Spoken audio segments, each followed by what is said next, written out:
Atlanta, Georgia. The HBCU football capital hosts the Cricket MEAC SWAC Challenge on August 24th. Florida A&M Rattlers, Norfolk State Spartans. SWAC versus MEAC. The rivalry is real. Come out to Center Park Stadium to see the returning HBCU national champions and two of the best HBCU bands in the land, the Marching 100 and the Spartan Legion. The day starts with a kickoff fan experience tailgate and concludes with a primetime matchup on ABC. For more information, visit MEACSWACChallenge.com.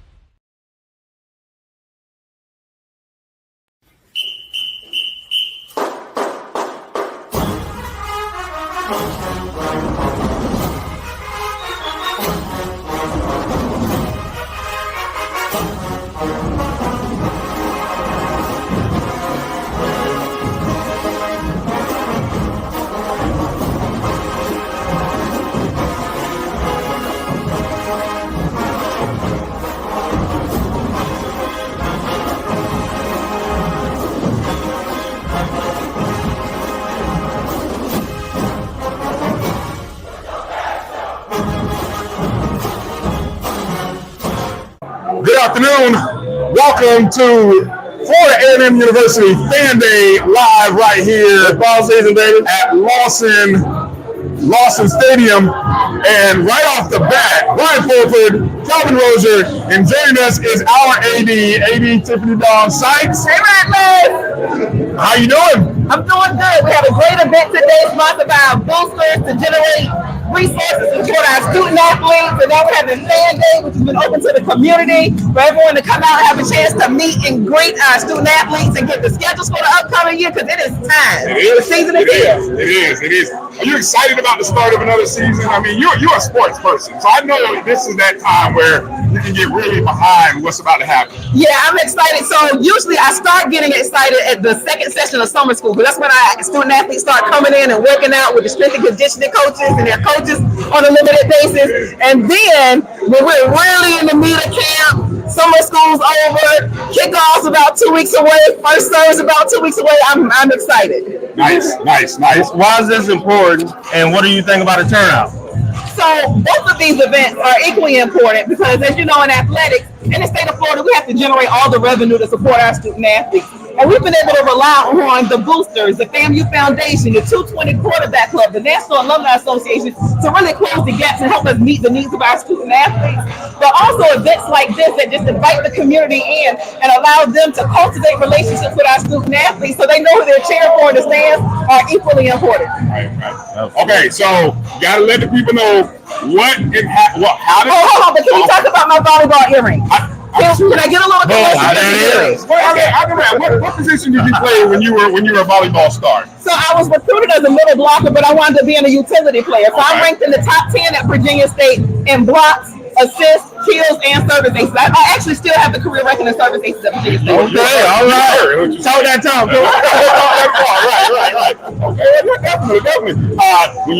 When we look at our volleyball squad, how excited are you? I mean, I feel like we're going to the SWAC championship for the fourth consecutive year. But when you look at this squad, what kind of excitement do you have for what Coach Gokhan has brought in? Yep, I had the opportunity. I started my day in football practice and then moved to volleyball practice when they started. And I got to spend some time with the team. I got some time to talk to the team.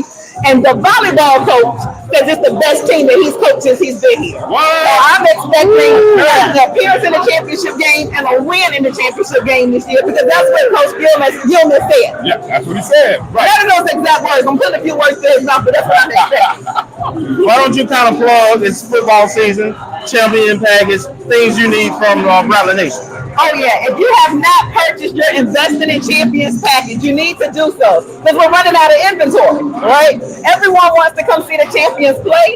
We try to create an opportunity for you to do that, and those Investing in Champions packages did exactly what they were supposed to do. We said invest in champions, and what did they become? Champions. Yeah. So we need you to continue that investment so we can generate more championships. I love it. I mean, everything from this event to everything we're doing, first class, and I mean, we just got to keep building it. And Rattler Nation, you guys just got to keep pouring in the support. Yeah. I mean, because the more support that you guys pour in to our athletic programs, our coaches, our players, We're gonna have champions won around here all day. More rings, right? More rings. Where's your rings? I didn't put on any rings today, but there will be plenty of opportunities for me to have them on full display. We're looking forward to giving the women's indoor track and field team their rings that are back to school badge for our student athletes on the first week of class. And the details aren't out yet, but for our HBCU national champion golf team, we having a party. Really? We're having a party. So you heard it here first, but it's going to be first up is kind of event here. Okay. Well, I appreciate you stopping by. Thank you for your time. First guest of the afternoon. So we appreciate you and thank you. Enjoy the day. Congratulations. All right, thank you. All right, there it is. The AD stopped by, coming in to say, hey, I mean, that's the kind of love that O&G StrikeZone gets right off the bat. When that picture hits your inbox, it might be time to go ahead and get your resume put together. Ladies and gentlemen, welcome to the O&G StrikeZone. Bryan Fulford, Kelvin Rozier, and joining us is AD Drew. And what you saw was the final interview for Florida A&M Athletic Director Tiffany-Dawn Sykes on Saturday at Fan Day. Wow. Welcome to the O&G StrikeZone, ladies and gentlemen. Kelvin, I don't know what to think. I was glad that she was the first guest on. I was glad that she came. I know a lot of people are glad that she's gone. Initial thoughts from Fan Day, which was Saturday, and we got a lot to talk about as we try to process all of the news from Dr. Timothy Beard's cleaning of the house, and which resulted in AD Tiffany-Dawn Sykes' resignation. Your thoughts, Kelvin? I got my McDowell hat on, brother. Cause when you think of cleaning, you think of Dr. Beard. Cause he is cleaning house. First I'll say this though. You don't want to see anybody lose their job. I don't think this is necessarily a referendum on the AD, a former AD, and her skill sets. Obviously there were some challenges and there was a fit issue. And there was a bunch of public mishaps. So we kind of understand. We knew this. I'm not gonna beat around the bush. We knew this moment was coming, and I think she'll go on and do well, just like a lot of other ADs that have left FAMU and are doing well. We still have to. FAMU still has some things they need to change operationally and budget wise, so that we can be more successful. But at the end of the day, we understand, what's going on. And what I tell you, what I do appreciate, I like the fact that, Dr. Beard is communicating, as things happen. He's meeting with the media. He's, explaining his rationale with things. He's meeting with, faculty, and I hear some town halls coming. So, he's transparent. And there's a plan, right? We have an interim AD.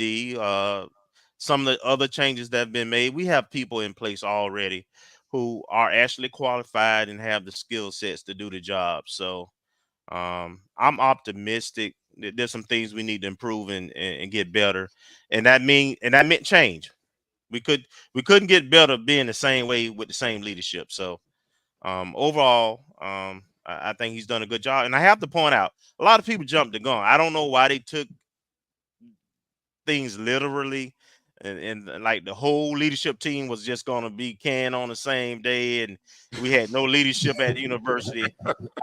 I can't understand why people took that route and why they even thought that, but obviously some people did take that route, and thus far, it's proven thus far to be just strategic, right? You've got a communications person. Everybody saw the report. You've got the AD. Everybody know that history. You got university general counsel. A lot of things been happening at the university, and you've got the lobbyists. We got 0 pico dollars last year from the state of Florida. So I mean, I think that kind of speaks to the mindset of the new leadership. You got to produce, and it probably is not the last thing, but those who are around and remain, they have opportunity to make their case. AD Drew, my Sunday co-host of the BCSN Sports Wrap, and a part-time professor on Dr. Cavill's Inside the HBCU Sports Lab, and a Rattler first among all things. And Drew, how this news kind of hit you? My emotions have been all over the place over the last 36 hours or so since we found out this announcement. First, I'll go back to the video. And I think you were the first person I text. I say, Bryan, do we have the last interview that she did as FAMU Athletic Director? And I don't know if it had clicked on you at that point, because the three of us were there. You two guys did the interview. I produced the interview for the O&G StrikeZone. And I don't know why that just clicked on me. Like, wow. I mean, we just saw her 48 hours before all of this information dropped. So that was the first thing. But, for me, my emotions have been all over the place. And I don't know how to do this except come straight out and shoot this straight. And some people, this may not be appropriate, but for me, this is how I feel. A lot of us have had that family member who has been off the chain, off the rails, getting in trouble, you name it, it has happened to them. That's kind of how I feel about Florida A&M right now. And when that family member that you has, they may wind up having to go to jail for a couple of nights. All kinds of things may happen to this person. And everybody who knows you're affiliated with that person and knows that person, sit there and just talk about that person. Yeah, he wasn't raised right. Or he always been a troublemaker, and they just talk about it. And you have to sit here and take all that crap that they talk about your loved one, be it your family member or be it a good personal friend. And you have to sit here and take that crap. That's kind of how I feel about Florida A&M right now. I am seriously suffering from FAMU fatigue. Going all the way back to December, I went from the high of a national championship to, you kind of thought Willie was going to take advantage of this opportunity, and you would be stupid to think that Willie was not going to take advantage of the opportunity. But everything that came along with him taking advantage of that opportunity, into the coaching search, into the stories that came out about what was it, the bowling? Yeah. It's been a heck of a 2024, without a doubt. I mean, we'll get into the timeline here. You did a great job. I mean, when you look at this timeline, man, it is like, wow. I mean, is it 20 months? What is it, 18 months? How long has it been? It's 19 and a half to be exact. 19 and a half months. So not even a full 20 months, but man, what a run. What but a run. Good and bad. Highs and lows all over the place. Let me finish because I really need this therapy right now. I need therapy. I need to vent. I need to get this off my chest, and I need to talk to somebody. So going through all these highs, all these lows, the basketball coach search, the fiasco with the contract with the basketball search, and Jerami Gate, the fallout from Jerami Gate, all of it. I am tired of seeing my loved one, my beloved Florida A&M University, go through what they're going through. And even worse than them going through what they're going through, I am tired of everybody on the outside telling me how I should feel, telling us where we have messed up, telling us what we need to do.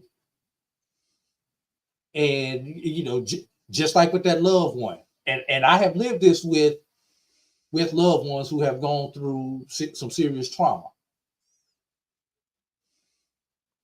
You can't tell me how to react. You can't tell me what I should have done. Do I look back at it and say, I wish I would have done other things? Yeah, you beat yourself up over that stuff every day. But in that moment in time, you made the best decision that you felt that you needed to make to protect your loved one. I, as an alum, as a Rattler supporter, as a member of the media, have made the best decisions that I can to support my beloved family and my beloved Rattlers. And, some people I watched at least 5 different podcasts related to the FAMU news yesterday, along with 2 other Twitter spaces or lives or whatever. Some of it was good information, a lot of misinformation, a lot of opinions, good, bad, ugly, indifferent. And there's a lot. FAMU, you got a lot of people getting their lights up off of us. We need to cut this shit out.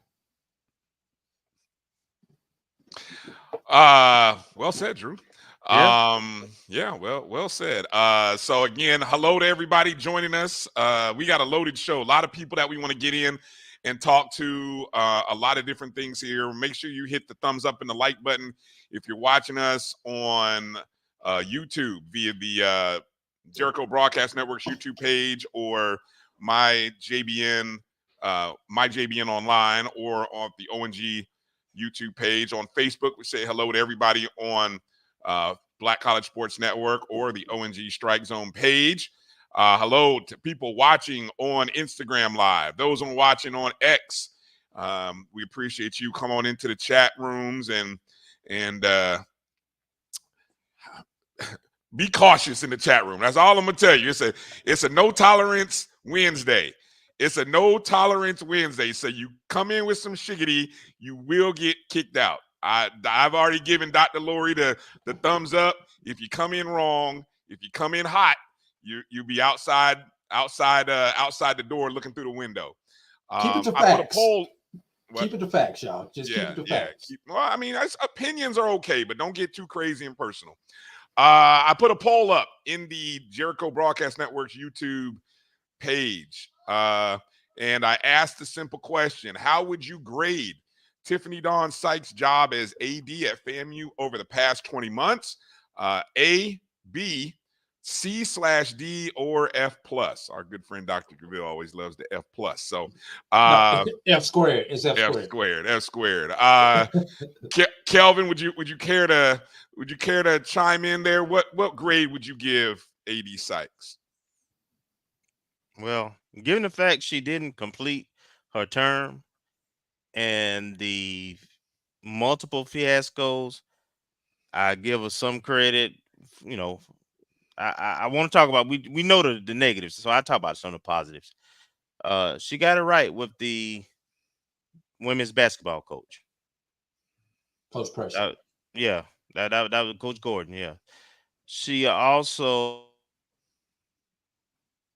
has even though she wasn't totally responsible, the compliance side of athletics. We had 6 teams with 1,000 in APR. So, it happened on her watch. So she gets that.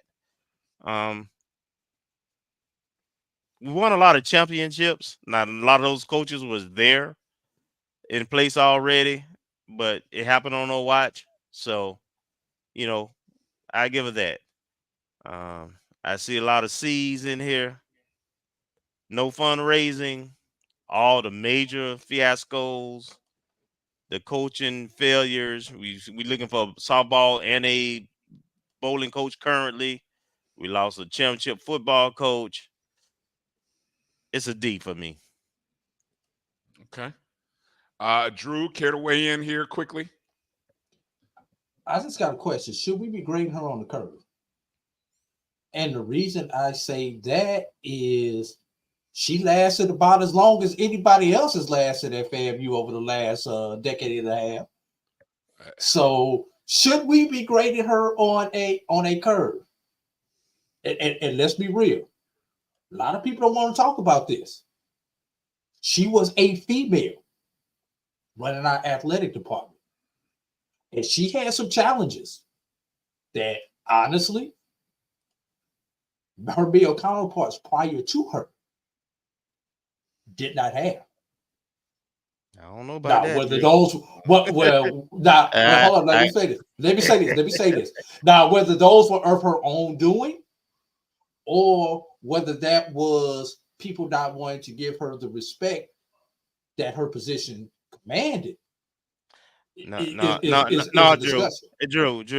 Yeah. No, the discussion is, hey, we done had about 10 ADs in 14 years. So I got it for you. Hold on, Kelvin. So, I got it. Well, exactly. There it is, right there. There it is. So the narrative of gender, is just don't need to be a part of this because that had nothing to do with it. But it's going to be, Kelvin. It doesn't. But Kelvin. Hey, if you look at the slide, she's are the we only talking about female facts? on the slide. Are we talking about on the slide? Yeah, but that has nothing to do with what happened during her tenure. At the end of the day, facts are facts. She had a job to do, and she didn't do that job very well most of the time. That has nothing to do with gender. That's what she got graded on. So I don't care if other people push that narrative. On this platform, we're not going to push that narrative. We're going to push the facts. There it is. I'm just listening to some of the people who were on the inside who have voiced their concern. The devil don't need no advocate. He got plenty of them already. Look, I agree with Kelvin. I agree with Kelvin to that respect. But I do understand what you're saying, Drew. I do understand because it is there. It's tough to say if it is a factor because there were so many other things. There's so many just little fumbles and drops that it's hard to put it all in the bag of she was a female, she was the first, we were this, we weren't. You know what I'm saying? So I kind of agree with Kelvin there. I have to ask the question though. Well, the question is, you have to ask the question. I don't now, have whether to. I don't have to. Whether it's valid or not is another question. But you have to at least raise the question. I think that's wrong. I think when you have to ask that question, that means you're looking for that as a reason why.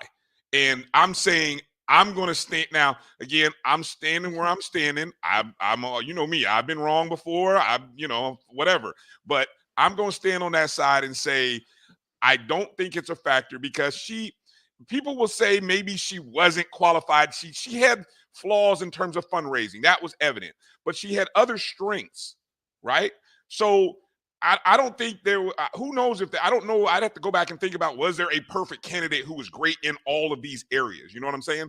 And so I'm, final thought, Drew, and then I want to get to our guest because I don't want to keep him on. So I'm a real quick point, Drew, real quick, 1 minute, real quick. All right. The question is, you don't want to bring it, but I still want to bring it up. How many of us have been the only person in the room that looks like us, and we get it's performance, but there were other challenges that you cannot quantify that led to us with covert with covert things that were going on that weren't blatant. I just asked the question. I'm not looking for an answer from anybody. Right. I have to ask the question. Okay, fair enough. Let me bring our first guest in tonight. You know him well in many other places and spaces, but first and foremost, he's a Rattler. So we bring in, as he's affectionately sometimes called, the Bishop Campbell. We bring in none other than Mr. Steve Campbell. Brother Campbell, how you doing this evening? Already shaking your head. Coming in. Bro, listen. Listen. Drew, I love you, and I think you're excellent. But I got to say one thing. Bryan, you are class personified. And I want to just say this really quickly because I know we got to get moving. But your response, and I'm going to keep it, everybody knows Scott is like a son to me. But your response to him was Florida A&M perfect. You stood on your business. You stated it. And what you did, unlike a lot of people, because you are grown, we all in the same age range, you kept it moving. And I just want to tell you, I appreciate that you being a leader in this space of saying, hey, I have a disagreement. This is a disagreement, but we're going to keep it moving. Because as you can see, I got my freshman class 8A brother shirt on, Kofi. Amen. He was part of this show. I actually put Kofi over there with Scott because Scott didn't know what the hell he was talking about when it came to HBCUs. And I said, I'm going to give you a mentor to help you navigate these waters that you're about to drown in. So this show right here means a lot to me because this show was a connection that helped Scotty's show actually jump off. So I just wanted to say to you, my brother, I respect you and I appreciate you how you handled that. And I, like I said, I don't want to hear like, Scotty, that's Steve's, but yeah, there's my guy. There's no lie. Because I try to talk to him every day to be a better person. But you were the better man in that situation. And I just want to give you that. I just want to put that out there. Now, let me get to my head shaking. Okay. Listen, I work in a business around women. I know sexism when I see it. Okay. We had other candidates that was female. That was a woman. Let me say that, whatever is correct. That was a woman.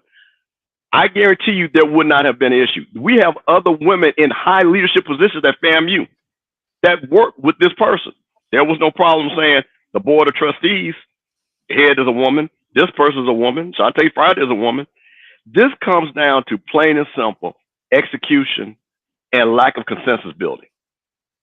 And the thing that I would honestly, because Dawn Sykes is around my daughter's age, and this is a learning lesson. When you come into a new space, the two things I always learn from all my mentors is shut up and find you somebody that's going to help you navigate the waters. Mm-hmm. And the thing what we did not see, and I'm going to use it as I'm a fact person. I'm going to use the article that came out of North Carolina from a friend of hers. Because we didn't call her original big girl, OBG. We didn't do that. Her friend did that. Yes. And she said, and I quote, the FAMU alumni have met their match. Like this was a competition. Right. This was no competition. We're supposed to be working together for the greatness of FAMU. So when you start an antagonistic relationship, that's one thing about a rally. Do you really want the rally to strike? No, you don't. So if you learn, so let's kind of walk through this timeline. You had this situation with Coach Simmons. You had a guy that you wanted to get. Okay, fine, that didn't work out. But then you don't look where you saying your stakeholders with the basketball situation. Did you sit down and say, hey, let me just run this by you? I've got a great guy, in my opinion, that I could take lead FAMU. Let me just tell you who he is. Let me just let you meet him.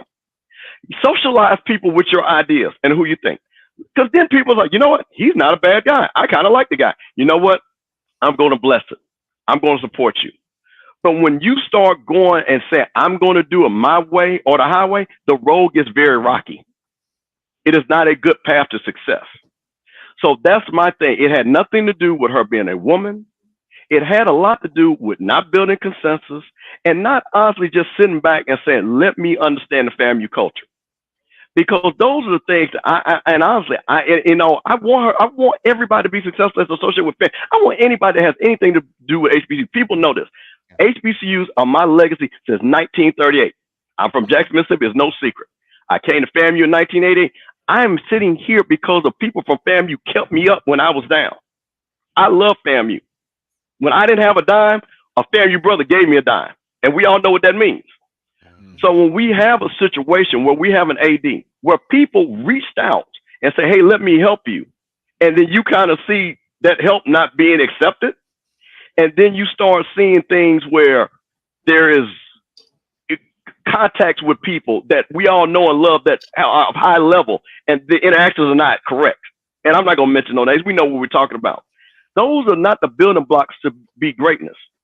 And that's why I think we all were upset about, because nobody came in there, oh, I don't want her to succeed. That's not what FAMU is. Now, I'm going to say something else too. And Drew, this is to you, bro. You know, I watch all the show, and all these people do the show there. Everybody knows that I'm the big on. I talk to all of them. And I talk to all of them. But here's the thing that you guys got to understand. As somebody that grew up in the SWAC, because we're not in the SWAC, it's a different mentality. And let me tell you something about you Rattlers. That brag different is a different thing. It's very brash. It's in the face. And we have a right to, because of the achievements of our alumni and our school.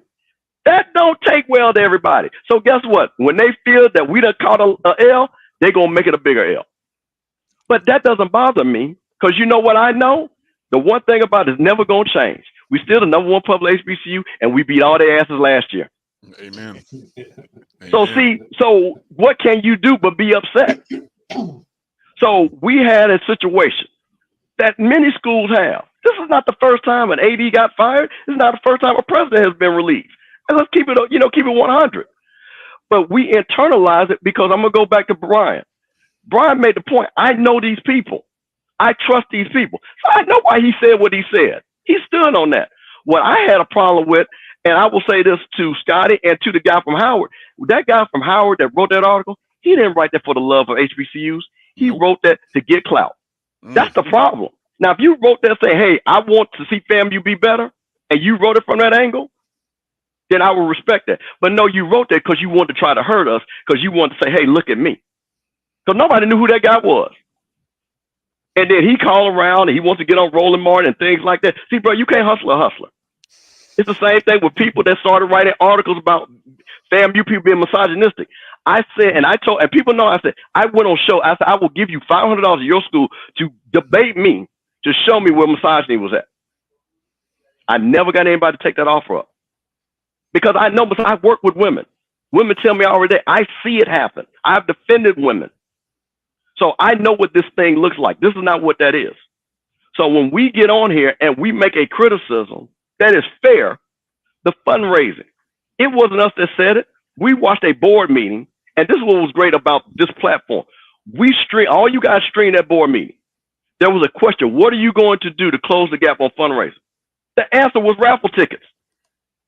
That is not a misogynistic answer. That's an incompetent answer. That has nothing to do with a woman. Because if a man had said that, we all would have been outraged. Yep. When we had a situation with Coach Simmons, now if Coach Simmons was going to leave, that's fine.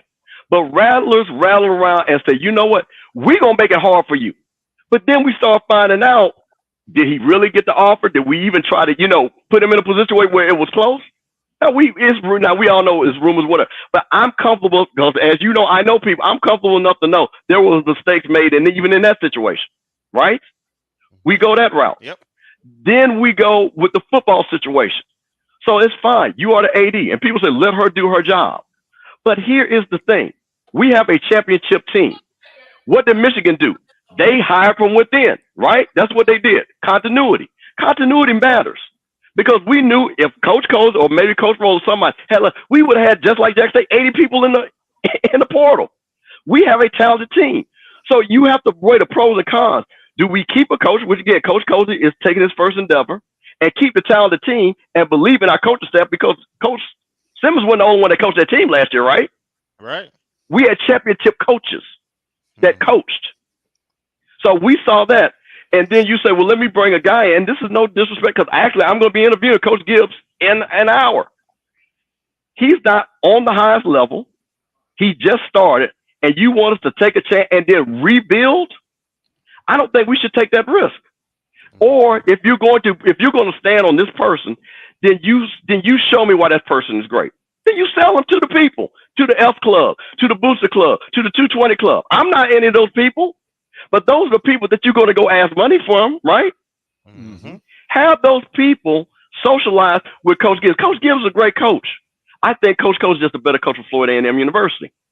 That's my opinion. And I believe he's going to prove that right. Now, with the same thing with the basketball coach, we have people on that board that are older people. So names mean something to old people. They don't know younger people. So if you're going to give people a not name, then what I would do is I'm going to prepare a packet of all my candidates so you can review who they are. So when I say the name, you're just not like why we didn't get Lindsey Hunter, because I knew he played for the Lakers. Why we didn't get Henry Bibby? I knew he played for the 76ers, and all these different names, right, that people were throwing out there. Because they just knew the name. They didn't know their coaching style. Mm-hmm. But what you do is, then this is what I'm talking about, experience. See, we have experience. See, I know that if you don't know something, I better give you all the information, especially if I'm trying to get you to come to my side. Mm-hmm. So these are the things that had nothing to do with a woman. These are things that had to do with probably a little bit of inexperience. Yep. And there's nothing wrong with that. But once again, if you saw what happened with the football coach, I'm not going to let that happen with the basketball coach. And then in public spaces, because one thing, and people will tell you, y'all ain't going to know if I got $1 million or $5 in my pocket, because you're never going to catch me slipping. And when you get in public forums, let's go back to the basketball coach. Oh, I did not know he could get hired at this time. I thought I could do this. You're doing this in very public forums in front of your bosses. That does not portray confidence. When you don't know the rules, when people say this is part of the things you're supposed to know, right? You're the AD. These are things that you got to know. When can people be hired? When can people be fired? What is the standard that you need to have? So these are the things, Drew, that I think people had issue with. And see, everything that I named had nothing to do with her personality, did it? Not one time. And see, that's the thing. And I got on every show because, again, there were people that, quote unquote, said they are journalists that was pushing this narrative. Well, people don't want to have that conversation about Messiah. I said I would have that conversation any place, anytime. Because I know these people. Like, I'm like, Bryan, I know these people. I've known these people for 30 plus years. So you're not going to tell me if they're like that. I mean, we don't move like that. Women have been leaders at Florida A&M since the beginning of time. So now all of a sudden we're going to switch up and say we don't like women? Oh, she's a woman, we're going to give her a harder time? I think, I'll be honest with you, I think most rattlers will say, no, we're going to help you even more. Because we know on the outside they would treat you bad. Not in here, not in the Rattlers den. We're going to treat you right. So that's my thing that I wanted to say. And, I love what you guys do because you guys bring FAMU information to the FAMU people. And this is a FAMU space. But the one thing I always tell Rattlers, and I'm going to say to all my Rattlers, we are Rattlers. So don't be like a lot of these other fan groups. Because we do brag different. Don't worry about what somebody says, especially when they don't know you. If they don't pay your bills or help you get a job, what are they doing? Just talking. So I never worry about when people call me out all the time. Oh, where's Mr. Campbell at? Where's he at? I had people literally on a podcast say that a FAMU education was worthless. Wow. I had people talking about the law school, and I had to let people know our law school, because and I'm not going off on tape, but I want people to set the record straight. Yeah, people talking about our law school. Our law school is based on the American Bar Association for law schools is measured on the second year passing of the bar. You know which HBCU has the best second year passing rate? We do. We're above the number, not anybody else. So if you go look at Texas Southern, Southern Central, we do. But people don't want to say that. They want to look at the first year and not even know what the rules of the street are. So I'm not going to let you talk about my school. See, you can say what you want as long as it's factual. You can say that. I have no problem with it. But when you say things that work, and we got people that are in this chat that I know that are multi-million-dollar business owners, CEOs, E-suite execs, teachers, doctors, lawyers. And every time we look up, is somebody, I'll tell you this, and I told my Jack State people, it's a person from FAMU that gave a Jack State person a job. We had a person over ABC News. You know what she promoted? The dude from Jackson State to go to move up. But that's what we're supposed to do. But I said, don't ever say that Rattlers are not moving and shaking. And don't think, when people say, well, they deserve that. They deserve what? Now, we're all HBCUs. All right. So we deserve, when everybody's mission was to educate the Negro, the slave, and we deserve something? No, I don't. Bryan doesn't deserve anything to happen to him. Drew doesn't deserve, or Kelvin. We deserve greatness. So if Jackson State needs help, we should help them. Right. If Bethune-Cookman needs help, we should help them. But you shouldn't say, because FAMU has now become one of the best ranked schools. We ain't just the best AP. We're in the top 100. Y'all do realize that we are ranked higher than every SEC school but 3. That says something. That doesn't happen just over a year. That's going back to 1887. Okay. Mm-hmm. So when we're doing these things and people, and this is what disappointed me, because like I tell people, the internet and this YouTube and Twitter space is a very small part. I'm from Jackson. I know, like I say, I know Jackson folks. 99% of the people Jackson folks are not on the social media, but you will let 8 people determine what Jackson State people are. You're definitely right. It's about 8 of them. It's like, you know what I'm saying? You're going to let 20 people determine what Southern are. Or Grambling. I had to tell you had the Grambling people, and people know I sponsor Grambling. Them Grambling people love me. Oh, what you know about Grambling? And then I showed them the pictures with the president and the band director and all those people. I said, I know these people better than you do. Stop talking about Grambling people don't like FAMU people. That's not true. They treated me because they said, you know what Grambling people said? You from FAMU. Now, we're going to try to beat you in football, but we're glad you're here, and we're going to support you. It's the same thing when I go to Jackson. It's the same thing if you guys go. You guys know this, but we allow empty buckets to make the most noise. Mm-hmm. So while these platforms are great, because I'm going to say this again, and then I'm going to shut up. When I was at FAMU, and I was down there when Dion was there, and we would listen to this little rinky-dink AM radio station, and all they talk about is FSU. And we call it just to talk about FAMU, just to make them white people mad. We didn't have these platforms, man. That's well, right. we could actually talk about FAMU. I wish, man, I'm a sports junkie. I'm an HBCU sports junkie. I can tell you everybody but draft from FAMU, Jackson State, Southern basketball, football, because that's what I grew up watching. I saw every great HBCU player play. So that's my thing. I didn't care nothing about Mississippi State and Ole Miss, Florida State, Miami. I was a Miami fan because they were all black. That's why I like Miami. They had a lot of brothers. But I'm a Rattler, man. I was born a Tiger. I support Grambling. Those are the guys I care about. So we've got these spaces, and we got to utilize these spaces for the positivity to make an impact, not go on a show and have a 3-hour show. So I try to tell the people from FAMU, they should know better. You know what I mean? That's not what that space is for. That's not what it is. So, man, I just wanted to say that because I am in all these, and like I said, when I say I love all my nieces and nephews because they're doing a great job. But I want to set the record straight. This is not where this should be at. Where Drew said, I'm watching stuff and it's giving me that feeling. You should be able to watch it because you want to learn about whatever school they're talking about. There's a reason why people watch the O&G StrikeZone. They want to learn about family. They should. I watch, everybody knows Ken is on my boys. I watch them because they talk about Jackson State. Watch them every night. I sure do. So my thing is, I'm about the positivity, and let's reset this thing. And my last thing is, let's get an AD. And I'm going to put the names out there because I'm that guy, and I don't care what nobody say. Everybody knows Marvin Green is my classmate. There you go. Angela Suggs is my people. Mm-hmm. And I'm telling you, those are people that I would turn this thing so quick. If one of those people came to AD, it's time. Where FAMU National will rally around there, and they'd raise $500,000 without blinking. It's time. Without blinking. So we need to stop playing around and understand that sometimes you need people to know the people. Yes. Because I will say for both, do you think that Marvin Green would have had this problem with the stakeholders? Can't see it. Marvin Green is a stakeholder. Do you think Angela Suggs would have had this problem? She is a stakeholder.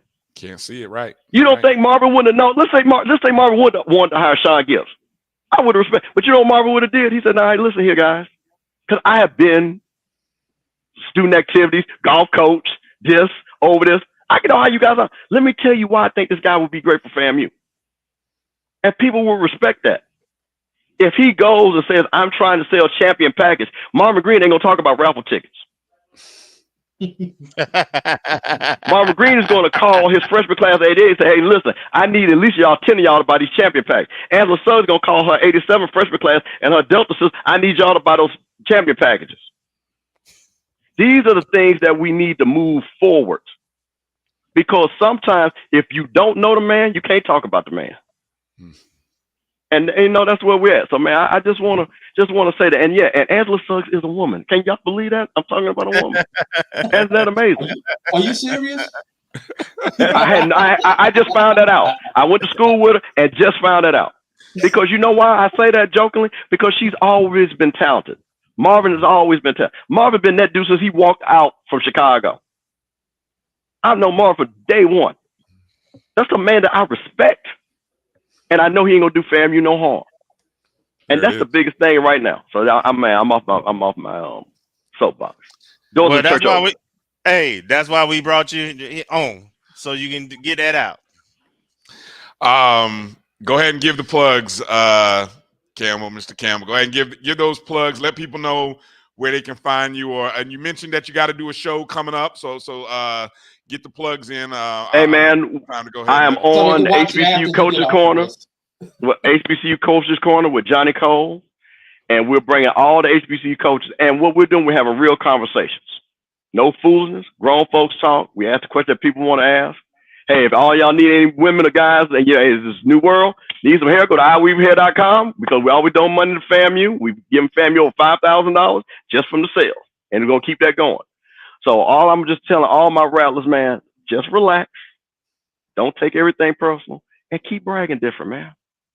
That's all I got to say, man. And I love you, brothers. I'm gonna say this again. And you guys, I will say, Bryan, I've texted you, tell me you talk, and Drew, I'll say the same thing. If you ever need me, bro, I'm always a phone call away, because my number's public. It'll never be private. Appreciate you, man. All right, man. Talk to y'all. Appreciate you. Thanks, man. All right. Good stuff. Yeah. Oh man, awesome. Before I bring on our next guest, I know Vaughn Wilson is in the background. We're going to wait. Vaughn, I want to give me a thumbs up if you're okay, Vaughn, with me kind of just taking a quick 30-second, or maybe not 30-second, 2-minute commercial break here. But just in case people missed it or kind of came in, this was the email information that kind of came out from AD Sykes to the athletic staff, notifying them Tuesday morning. Good morning, athletic staff. The purpose of this communication is to let you know that effective immediately, I am no longer employed at FAMU. Please route any questions or concerns to Assistant Vice President for Athletics, Michael Smith, until you receive additional direction from Interim President Timothy Beard. Best of luck to you, each of you. Tiffany.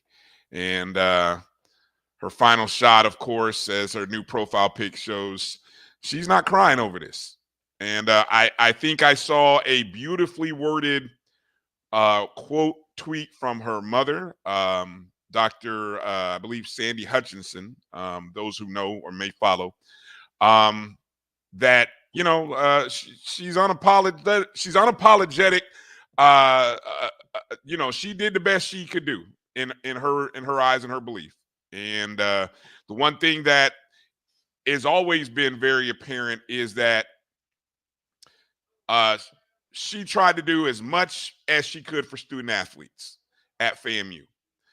And, as passionate as brothers like, our good friend Nick Dixon, who had a Twitter Spaces the same day, he and other student athletes will tell you, and from their perspective, we don't have to agree with it.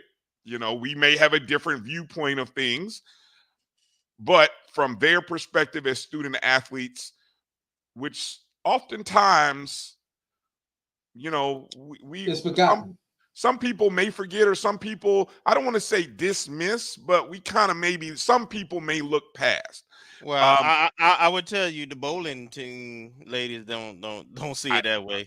I said some. I said obviously okay. So yes, I think it depends on the sport. I think it does depend on the sport. It does depend on the sport. It does depend on the sport. But that was one viewpoint, and so anyway, AD Sykes going out on her terms, and not apologizing to anybody for trying to do the best you can. Okay, let's take a short break because Vaughn Wilson's coming up here. And Vaughn was one of the first people to report on the news that this was all going down on Tuesday. So we'll kind of get his perspective. EA, boy, I tell you, you're a mess. EA, you're a plum fool. EA, you're a plum fool. That's all I'm gonna say. That's all I can say. Let's take a break. Hey, hold on. EA, you gonna make Bryan put his earring back in his ear now? I knew I'm going to commercial break. I'm feeling God. I'm going to commercial break. Y'all are a mess, man. You're watching the O&G Strike Zone right here on the Black College Sports Network. We'll be back in just a moment. It's never too early to plant the seed, to share the tradition, and instill a sense of pride in your HBCU with your little ones. HBCU Pride and Joy Children's Boutique helps you share your school spirit with a wide selection of adorable kids apparel and accessories officially licensed from your favorite HBCU. Visit hbcupridejoy.com and follow us on all social media at HBCU Pride Joy on Facebook and Twitter. Supermarket sushi, really? No. Wait, Troy, you work here? I'm never not working. Like Head & Shoulders Scalp Shield technology, up to 100% dandruff protection, even between washes. Never not working, huh? Oh, Troy, you're such a good teacher. Yeah, I know. Never not working. Never not working. Never, ever not working. Are you serious? Never not working. Dandruff protection that's never not working. Head & Shoulders Scalp Shield technology. Hey, grab me one too.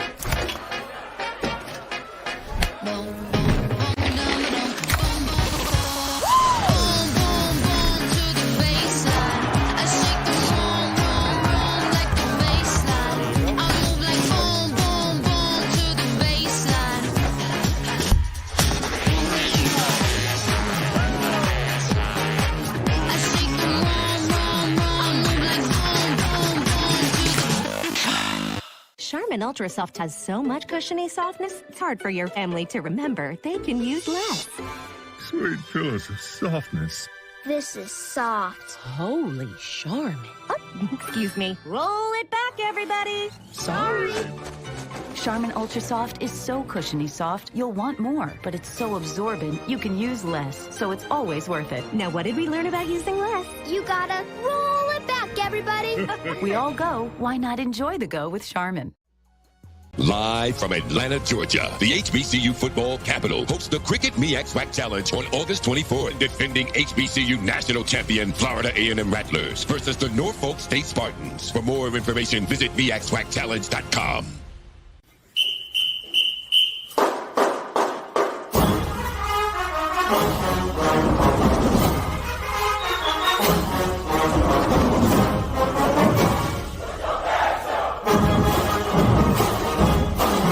We're going to Florida, and we're going to bring you back a victory to Jackson. Yeah. God to y'all! What you say now, Chuck?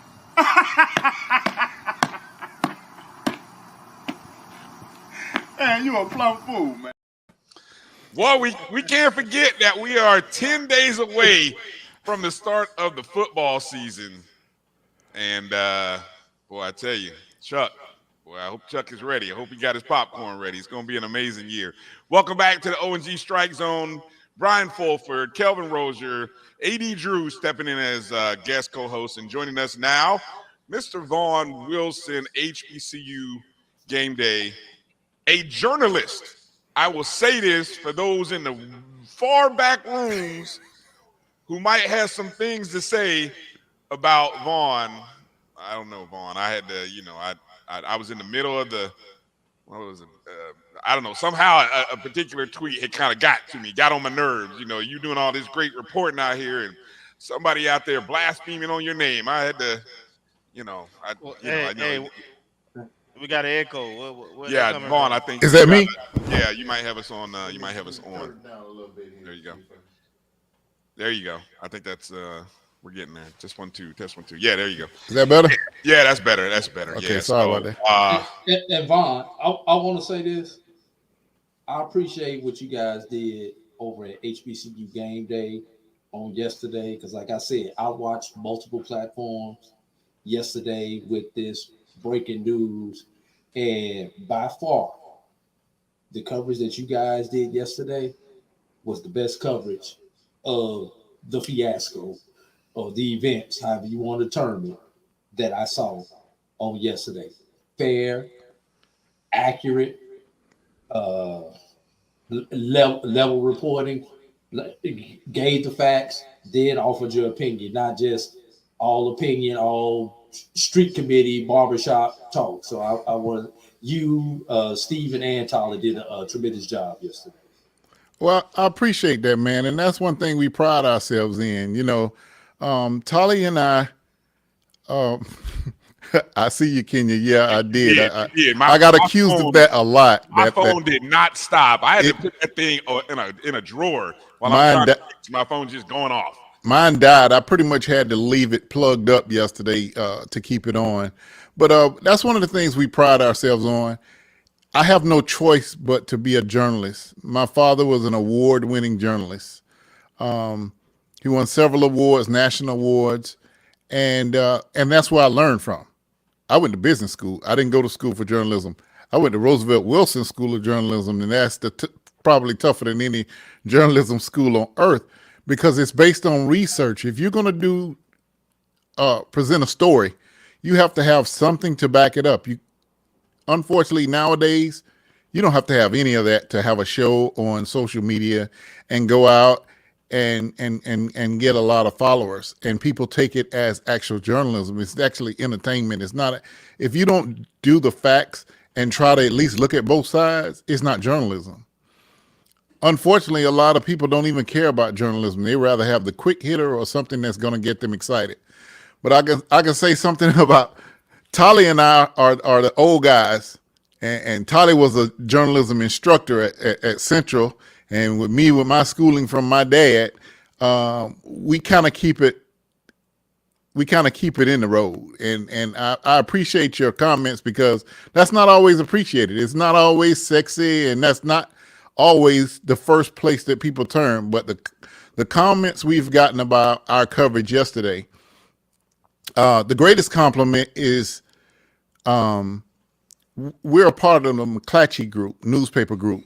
So people don't understand why we write all the time. We write, it goes into a circulation that can reach up to 30 million people. So many newspapers picked up my article yesterday. It was crazy. It was mind blowing to all of us. I'm talking Puerto Rico. It got translated into other languages. It was just like, wow. But that wouldn't happen if we didn't do what AD said, do it responsibly, and fairly, as responsibly and fairly and as accurate as we could. So in other words, you didn't do it to get your likes up. No, never that. Never that. Vaughn, so let's kind of go through a little bit of timeline in what that day was like. Hello, Bryan. I still hear that feedback. You still hear it again? Let me. Yes, okay, let me try to turn all the way down. Okay. I'm sorry, guys, that I. That's all right. Well, is that better? Let's see. Test 1, 2. Yeah, that's much better. Yeah, I think so. I just wanted you to go through a little bit of the timeline, Vaughn, in terms of when did you start kind of finding out? Just kind of take us behind the scenes on how all of that played out, and then there was so much information. Steve just talked about it. Kelvin and I were talking about it here about the names. The whole thing about the senior leadership team came out, and then everybody just kind of assumed it was everybody. Turned out to not be everybody. Turned out to be, I believe, a handful of people. I don't know. We can maybe mention the names, 4 to 5 names. But I want to, if you would kind of take us behind the scenes on how it all played out, let people know how the sauce is made a little bit. First off, don't y'all ever put me behind Campbell again. Boy, he can blow this thing up. I don't ever want to follow him. I tried to put a commercial. I put man, like thank you for putting that commercial in, because boy, he had this thing hot, boy. That's why I put a commercial bit in.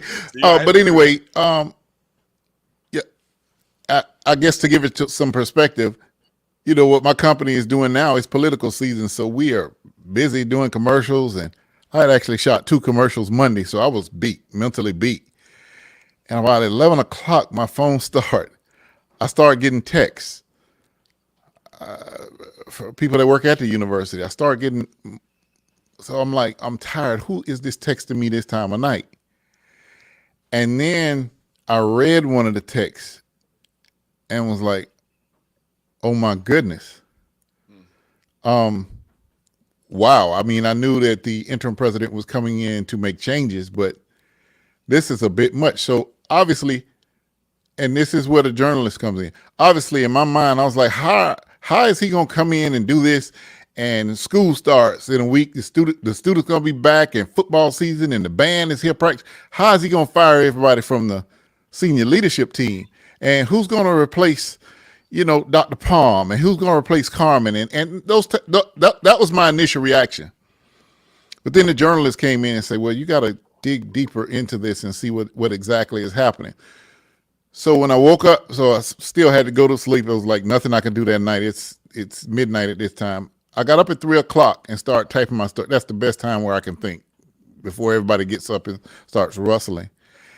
And then I remember it came back to me, you know, from business school. That's a business technique, a corporate technique, where you bring it because that's your opportunity to get face to face with everyone and decide who you want. So then I began to calm down, and then so after that initial, I started thinking, well, this guy's kind of strategic. So let's see exactly what he's doing. So we did our first report. I woke Stephen up. I was like, Stephen, look over my story. You got to edit the story and get it out. And so then we became in constant communication all day about that. Yesterday, then I started getting reports. I was texting the members of the senior leadership team that I have. I was like, you safe? You good? You know, trying to gauge who was in, who was out. And people weren't responding, and I didn't realize that they were probably in meetings with Dr. Beard at the time.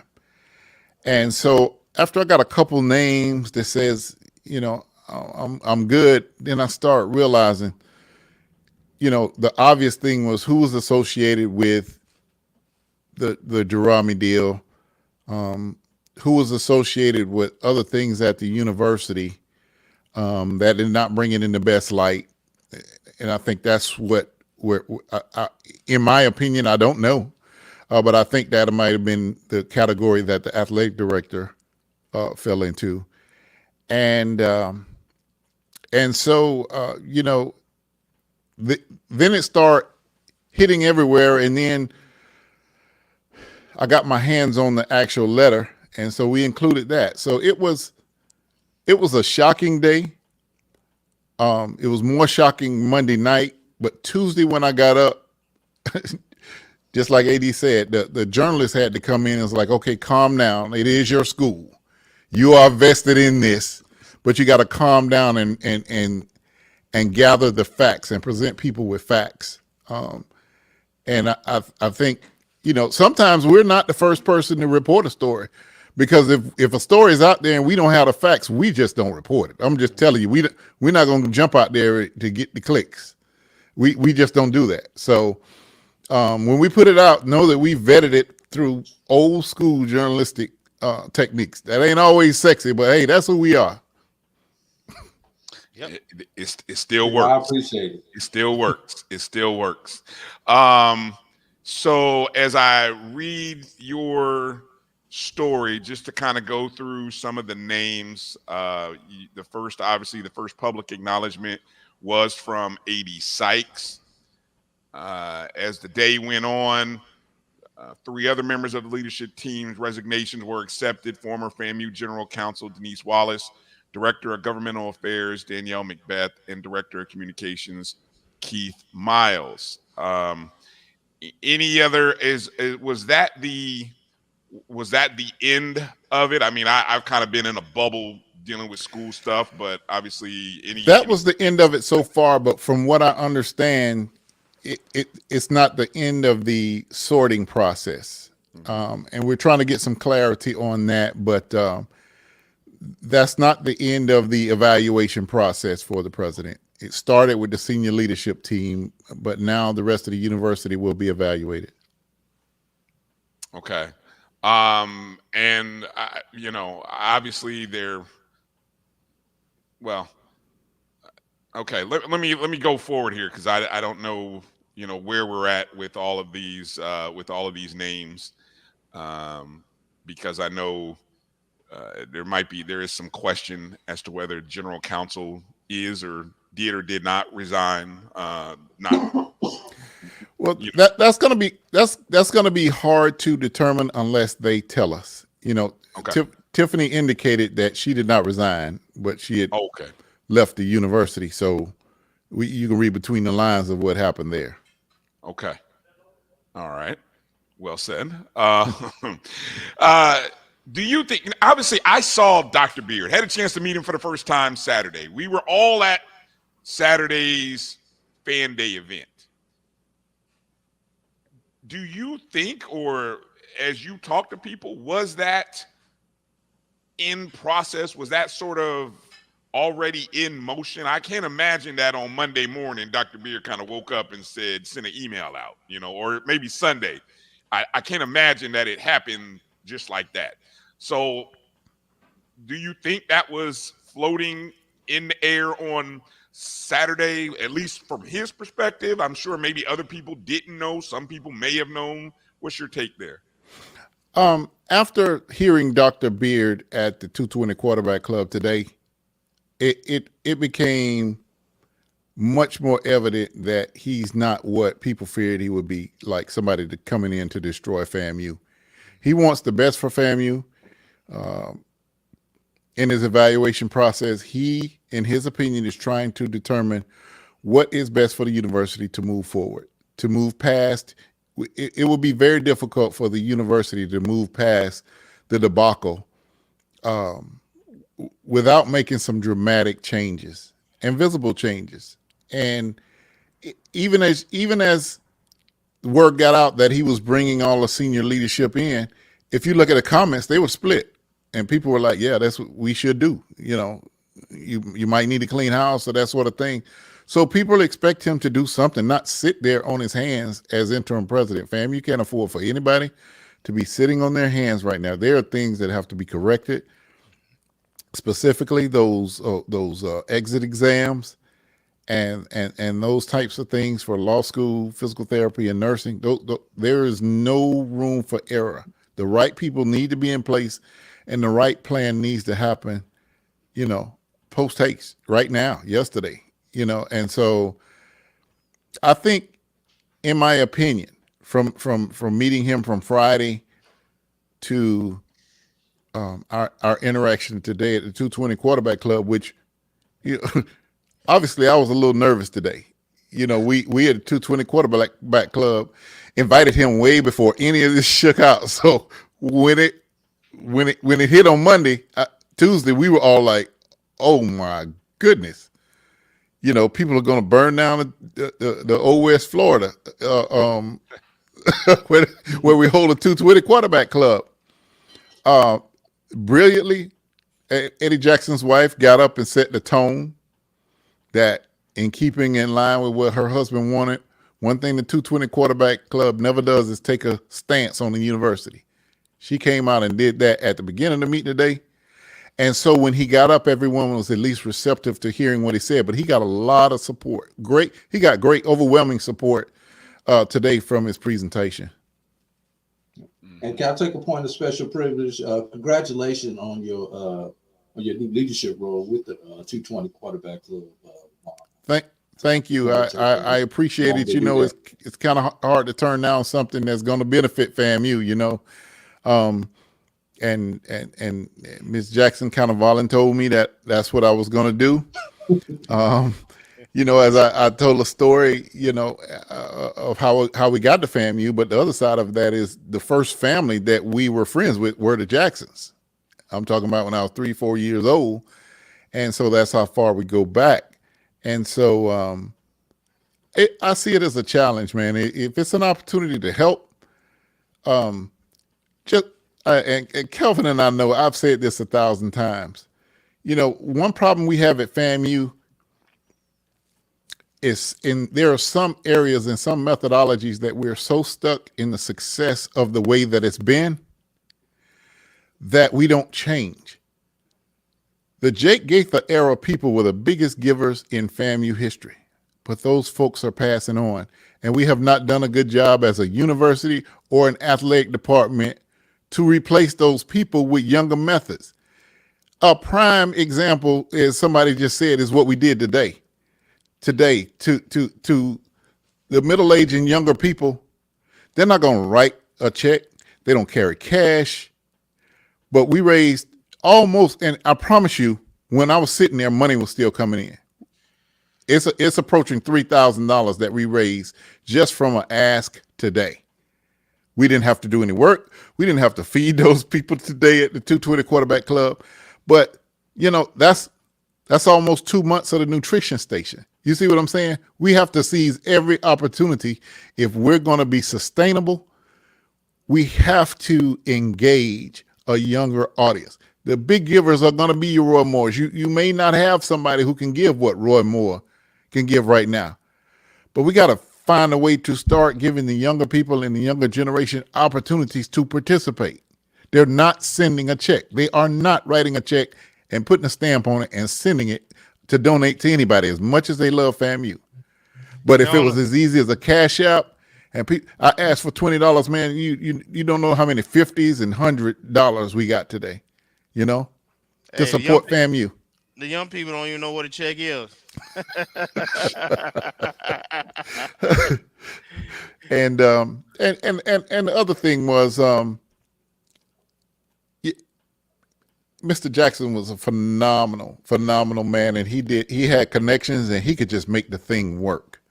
But following him, in order for it to be sustainable, we have to get a corporate structure, which is why we have applied. And right, not as high as stamps are. You're exactly right. And I'm not going to use my my Althea Gibson Forever stamps either. But yeah, those might be collector's items. Don't give those up. and I got to get the Henry Aaron collect stamps are out now, so we got to go get some of them Hammer Hanks. But everything at the university has been successful for so long, but so many of our methodologies are still rooted in years past. Yeah. And we've just got to, with everything, we've just got to upgrade.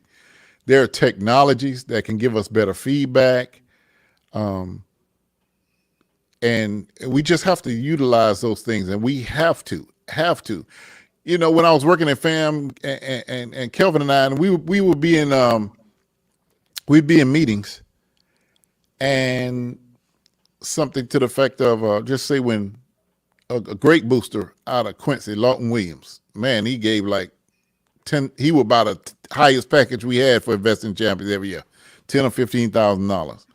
But when he passed, he was never replaced. And the methodology did not go after younger people to get a collective of, you may not get a younger person than Mr. Lawton to give 10,000. We got to go out the 2,500s. We got to go out the 2,500s. That's literally what you have to do. Yeah. So those are the kind of things that that I hope to implement with the 220 Quarterback Club. Mr. Jackson had a mission of $1 million, and he wanted it by December. We're going to continue that, but give ourselves a little more time until June. Listen, I've been calling people I have never called and asked for a dime, and they have been so excited about me being passionate about something that's going to help FAMU, and nobody's told me no. So as soon as we are established as a 501c3, so that these donations can be written off you're going to see some good numbers roll in the 220 quarterback club, which in effect helps our student athletes. Nobody gets a salary.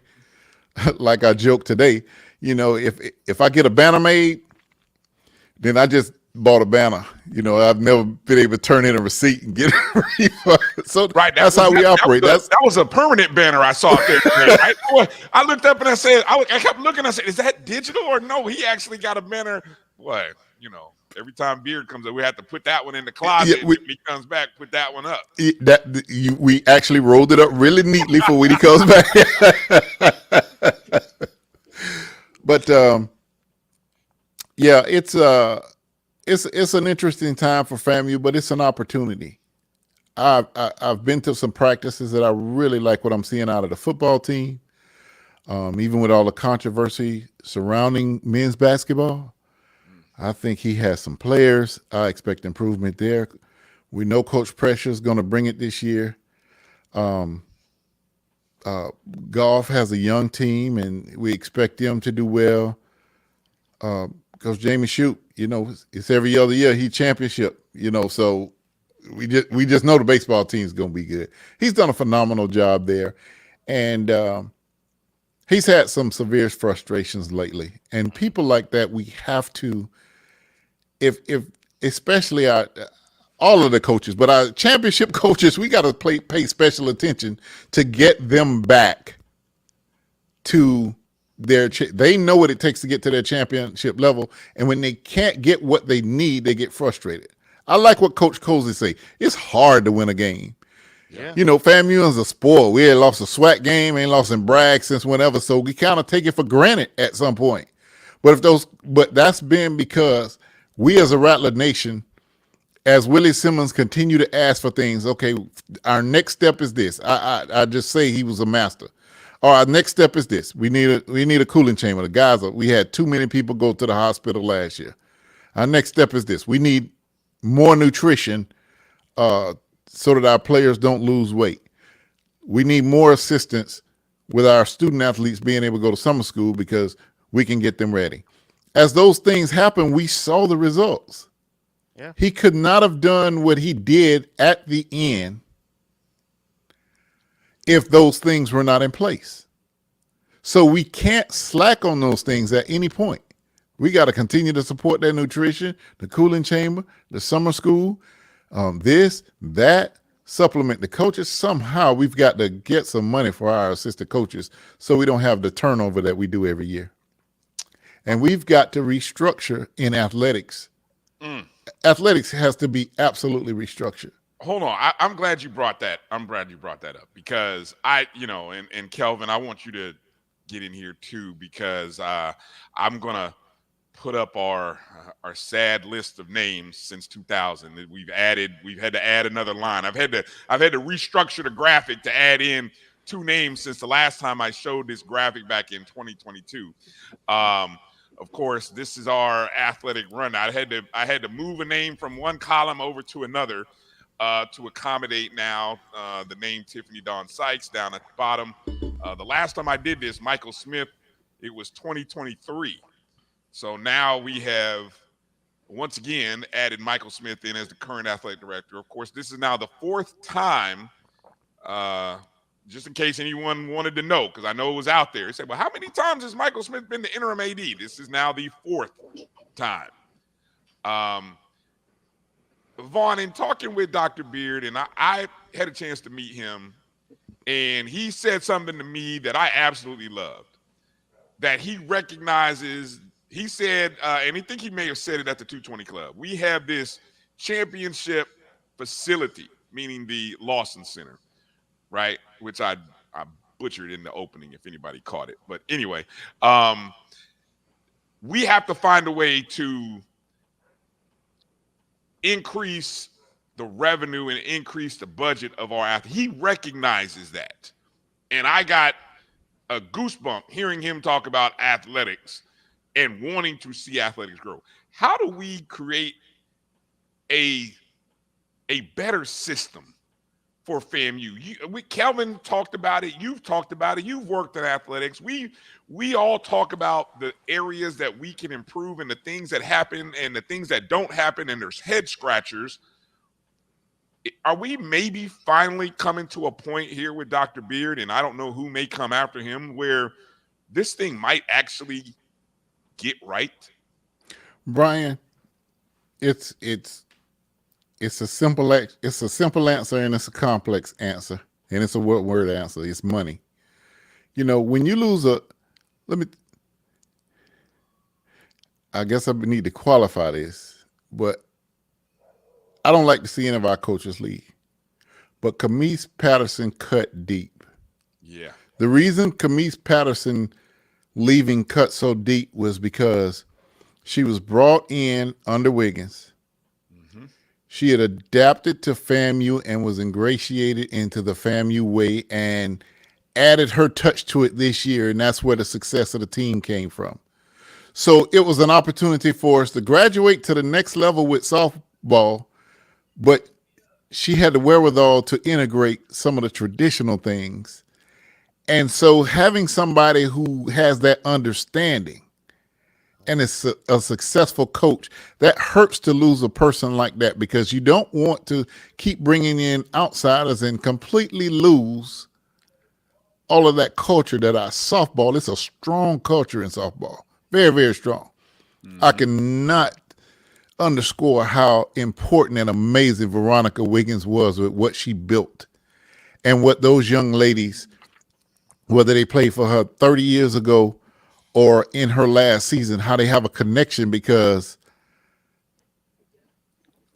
Wiggins made that bond, and she would bring back the older, unlike a lot of sports, Wiggins would bring back the alumni to play against the current players. It was just amazing to see that when they would do that every in the fall.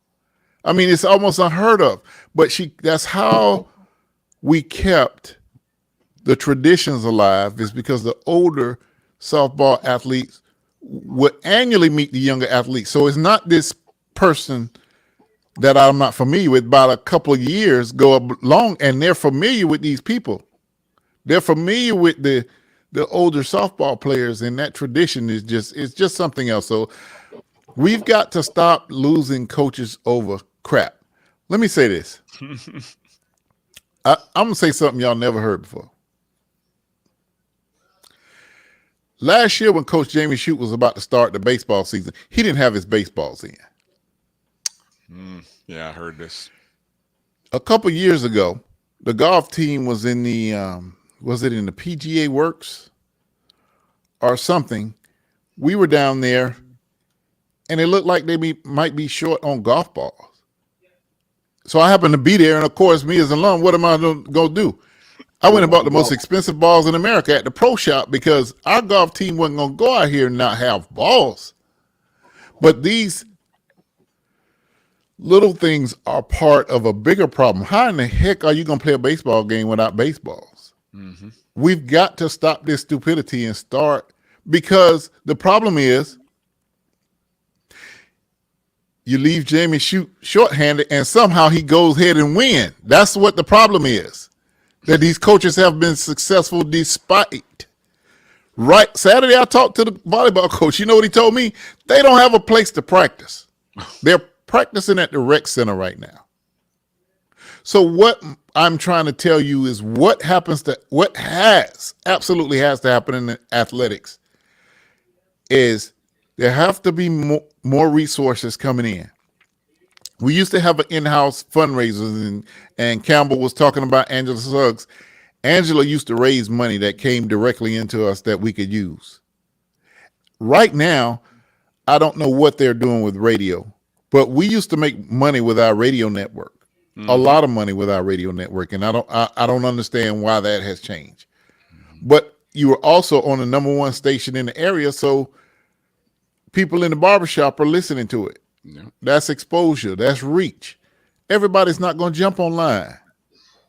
We have an agent alumni. They don't want to go online and listen to no game. I can jump on there and do it in a heartbeat. But a lot of our older rattlers, our seasoned rattlers, They're not streaming nothing. They just aren't going to do it. So go back to the terrestrial radio. We were on the #1 radio station in the market, however many years you want counting. A blowtorch, as they like to say, right? 50,000 watt, 50,000 watt station. So it's things like that we need to make the things in the past that we did that were successful, make those practical. But the things that we were doing that weren't working, like coaches not having enough budget, we can't put that all on the coaches. There needs, again, to be a fundraising arm inside of athletics. I just don't believe people outside of athletics will care or have the sense of urgency enough to understand the aggressiveness that needs to happen for athletics to be funded correctly. And like I said, one of the problems is you got teams out there that have won despite, in spite of. Kelvin, you wanna add anything on this one? No, Vaughn doing a beautiful job. Let him cook, baby. Let him cook. And also, Bryan, that is one of the reasons. Knowing that is probably the only reason I decided to take the helm of the 220 quarterback club, because I want to be a part of the solution. So we're going to take that group and try to elevate what we're doing to help the athletic department, but we need to be a help. The 220 quarterback club does not need to be a budget line item. What the 220 quarterback club puts in needs to be enhancements. And for the last several years, they're line items in the budget. Yeah, Vaughn, let me ask you this question. What are you looking for in the next athletic director? What characteristics are you looking for? The characteristics I'm looking for in the next athletic director is an understanding of the financial workings of a successful athletic department. Compliance has been taken out of athletics. Athletics combines with compliance and academic counseling. But fortunately for Dr. Robinson, after the debacle of 2022, there is a robust system put in place. Thank goodness. I don't often write articles bad about FAMU, but I blasted Dr. Robinson. I really did after the North Carolina game. I wrote the harshest article I've ever written about FAMU. And when I saw Dr. Robinson, he kind of bowed his head and said, "I hear you." And boy, did he fix it. He fixed it to an issue that we got perfect scores out of several of our teams. And first time football has ever reached the benchmark. So that's a person that comes in and understands the things that are working and understands the things that have been constant challenges. Our coaches are just struggling. They want to win, but it takes resources to win. There is no way around it. You can't X and O your way past necessities. You just can't do it. One of the things I loved what you said today is that no matter how much you give, whether it be $20, $18.87, $50, $100, that donation automatically makes you part of the 220 club. I love that. No offense to we want people to support the boosters and other entities but you can also be a part of the 220 quarterback club, which I used to always think, you got to be in Tallahassee to be a part of that. It always felt like a secret society of FAMU that you got to be a part of. But no, and that's what being digital has sort of opened the doors of. And now you've opened the doors, and now anybody can be a part, whether it be live or virtually on Wednesdays. And you can also be a part by making a donation. And so that's why I wanted to make sure to put that website up there. just in case anyone wanted or didn't know what the web address was. Yeah, and we like to thank Kelvin for his donation to the $1 million campaign. Thank you so much. And that's very important, Bryan. There is no barrier to entry to the 220 Quarterback Club. Everybody can be a part of it. It is that. It is a support group. Within the next month or so, what we're going to do is we're going to have everyone to submit their emails. We're going to start like an informative, at least monthly, newsletter of where our needs are and why we need to raise money and that sort of thing, so that we can communicate with people, and then we'll have links there where people can give.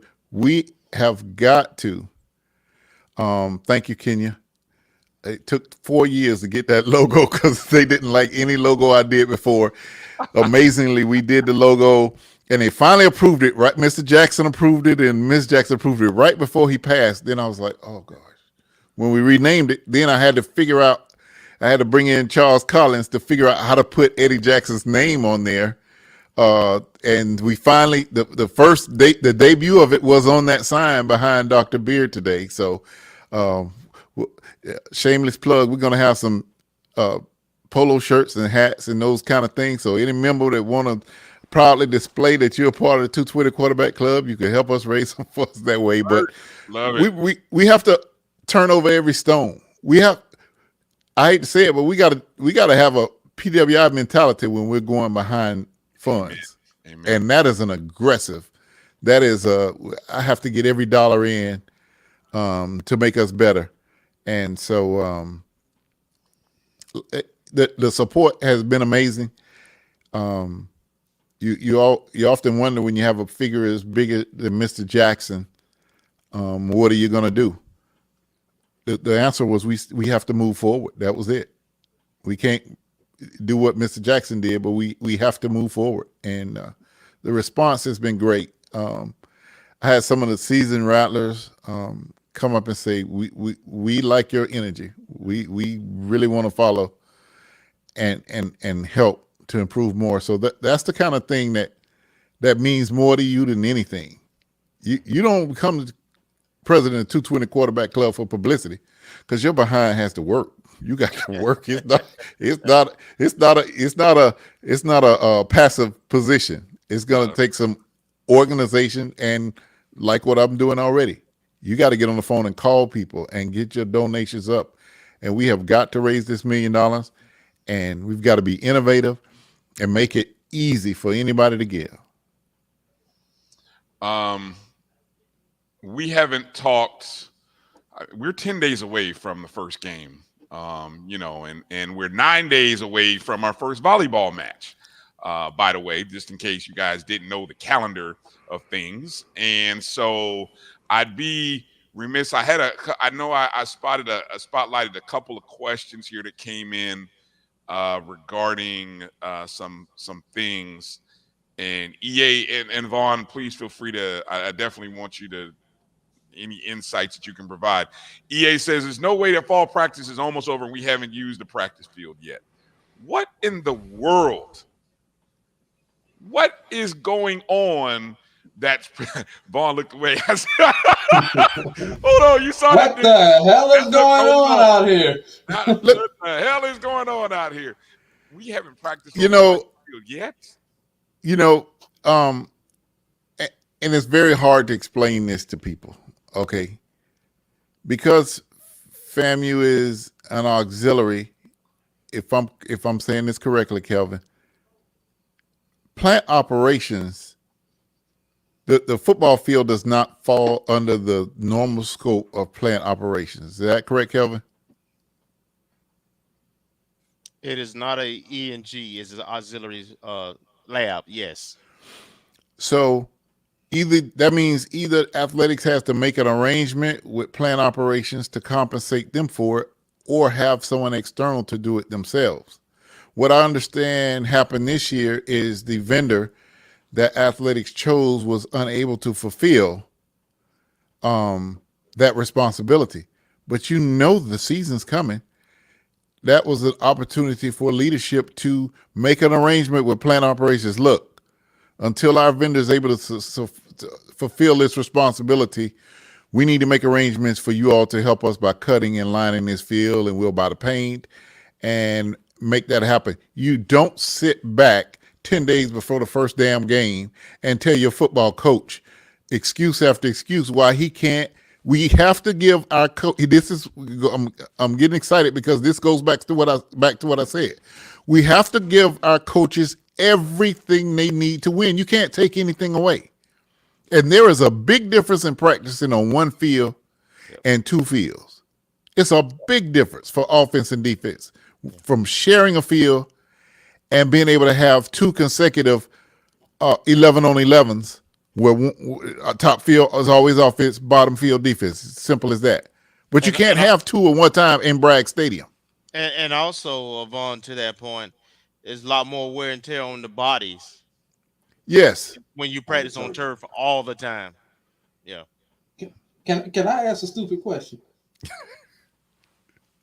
You said buy the paint, Vaughn, Kelvin. We don't have a paint robot. Not yet. So we doing this old school with the string and everything else. Yes, sir. Man, there are high schools, elementary schools that have a paint machine now. All you do is program the GPS and just somebody just sit out there and make sure the things stay full of paint. So we need to do a fun. And in 2 hours, we gotta do a fundraiser for that too now. We got to do a fundraiser for that. But the problem is that robot needs a surface it can maneuver. It can't maneuver 6-inch grass. Oh my God! I told you, look, if I don't have a lawnmower, but if I need to come up there with a lawnmower, I'm gonna buy a lawnmower. I bet I can get 15 people watching this show. So let's go to Tallahassee and let's go cut the doggone grass. This is ridiculous. I don't understand this. Can I take my paint machine one step further? That same paint machine can be taken over to the baseball field to paint the baseball field, but of course the coach is still cutting the grass over there. So, but I get your point, Vaughn and Kelvin. But that paint machine can be used for more than just football. Well, so you just brought up baseball and taking it over to baseball.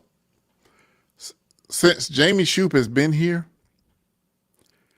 his maintenance crew is the baseball team.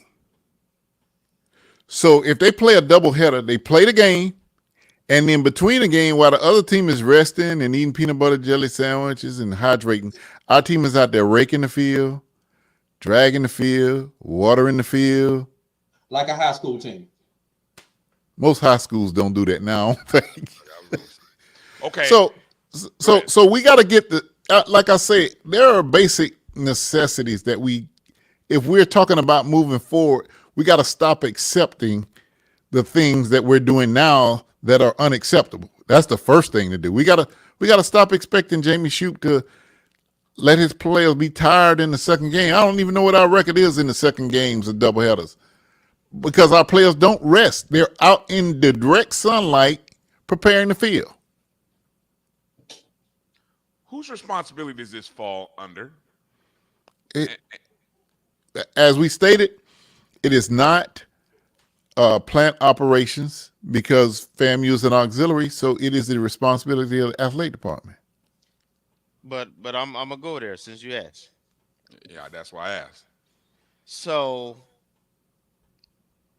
there's ways of getting those fields labeled. You know, we have an education department and we have a sports management department.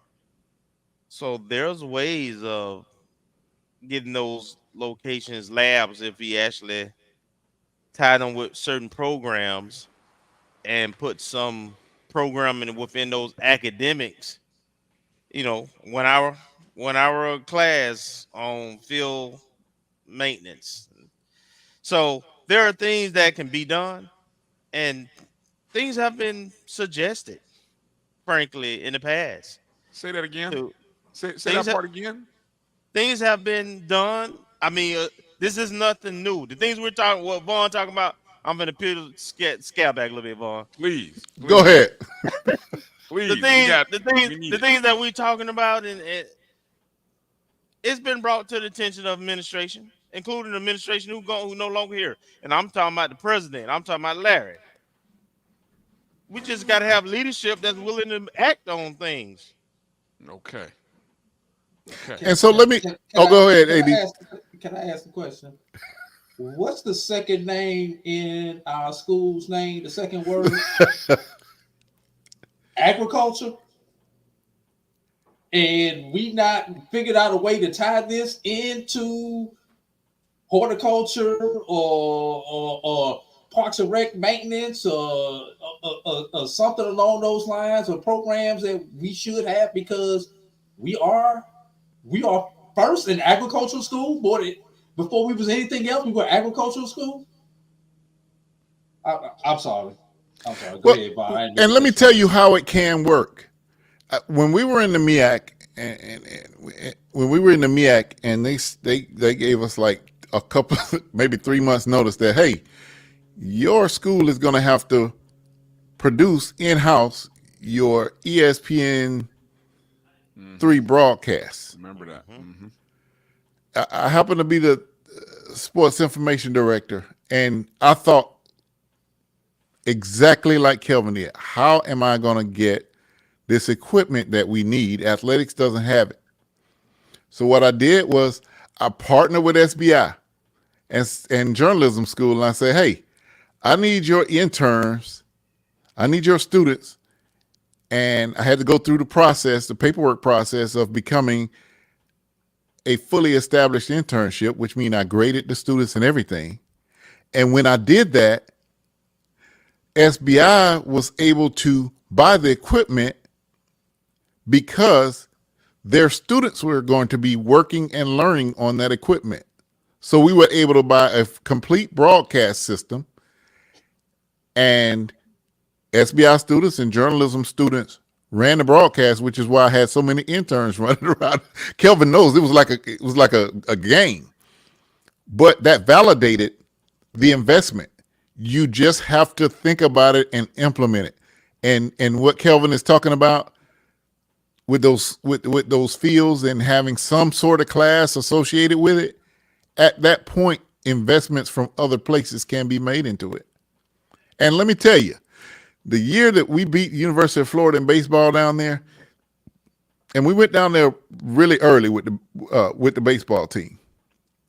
When we got to the stadium at the University of Florida on the Jumbotron, the game Jumbotron, 3 hours before the game, it was like some homemade movies being played up there on the screen with the audio. And so I asked the guy from University of Florida, I said, is this your test video? He said, no, that's a journalism school board. They're playing journalism school movies up there. So even the University of Florida has figured it out. But we refuse to understand that. The University of Florida has more money than the law would allow, but they don't have to pay for that board because it's coming through. Journalism school owns it. There's a fiber from the journalism school building to the stadium. So whenever they need to play videos during the day when there's no game or nothing's happening, they play it up on that board, and that's just how they justify it. I really hope, and I feel like I'm going to say this with confidence, that the people who watch our show, and whether it's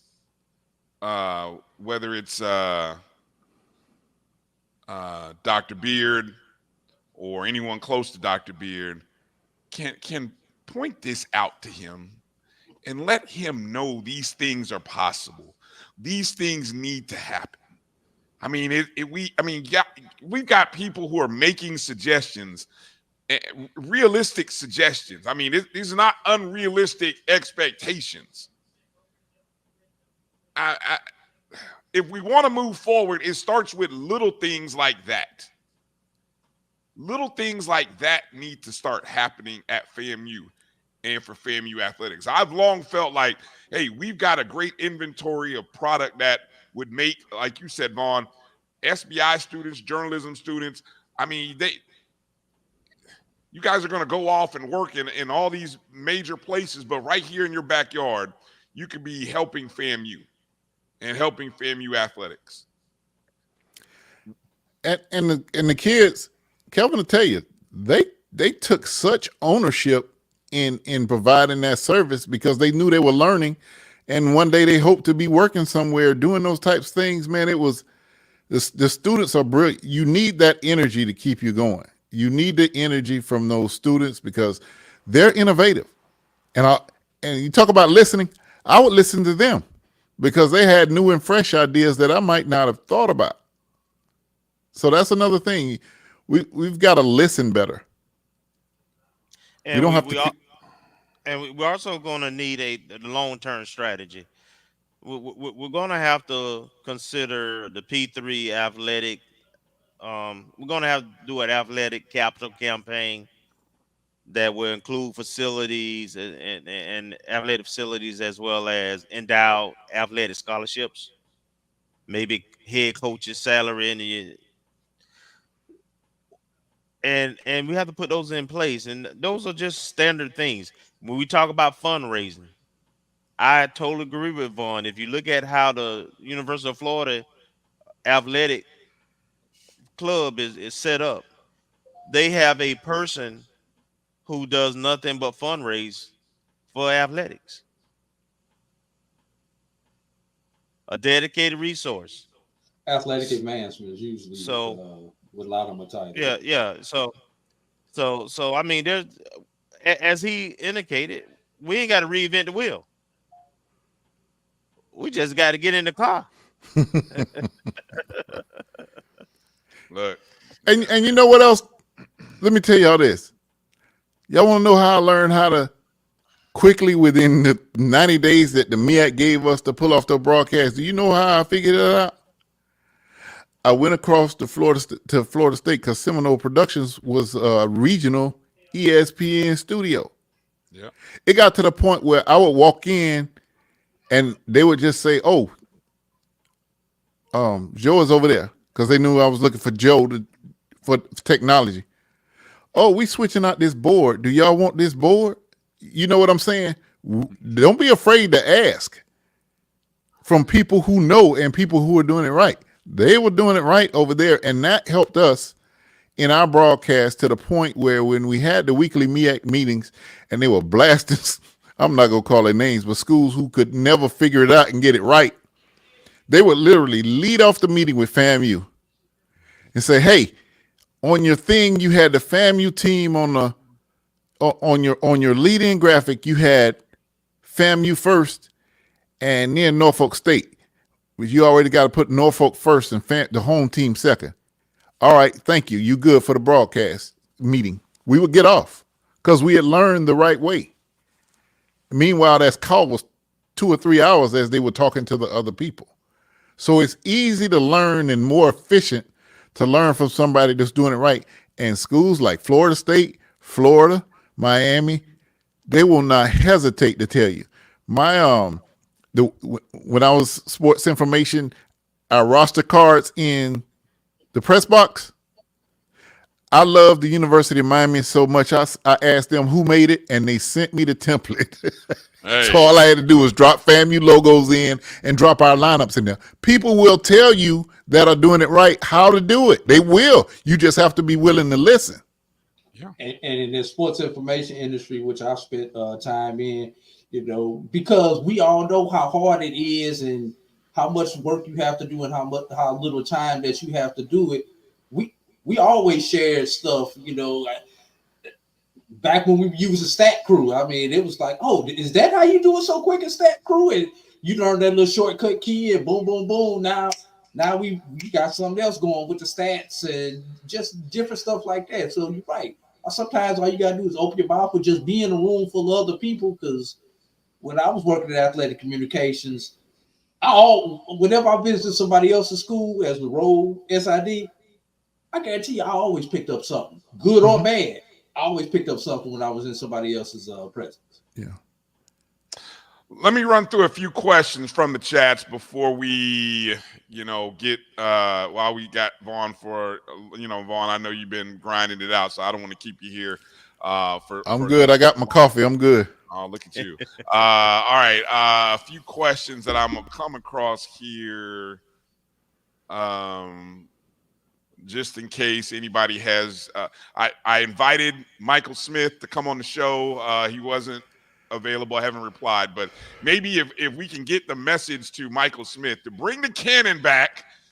And while we're talking about bringing things back, I know we have some friends that would say, open up the hill. Let us back on the hill too.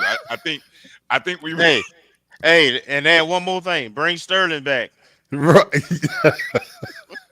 All right. While we're putting in requests, there we go. The cannon, the hill, and Sterling right there in no particular order. Let's see if Michael Smith can bring those things back. All right. James P. asked a question, and I'm opening it up to anybody here. Your opinions on the difference between FAMU, Tennessee State, and Prairie View A&M's changing leadership over the past few months. I don't want to degrade any other school, so I hope it's not taken as that. But Prairie View nor Tennessee State are top 100 institutions or have not been the top public HBCU for the last 5 years. That is one of the reasons that FAMU is always in the limelight, because it's a leader.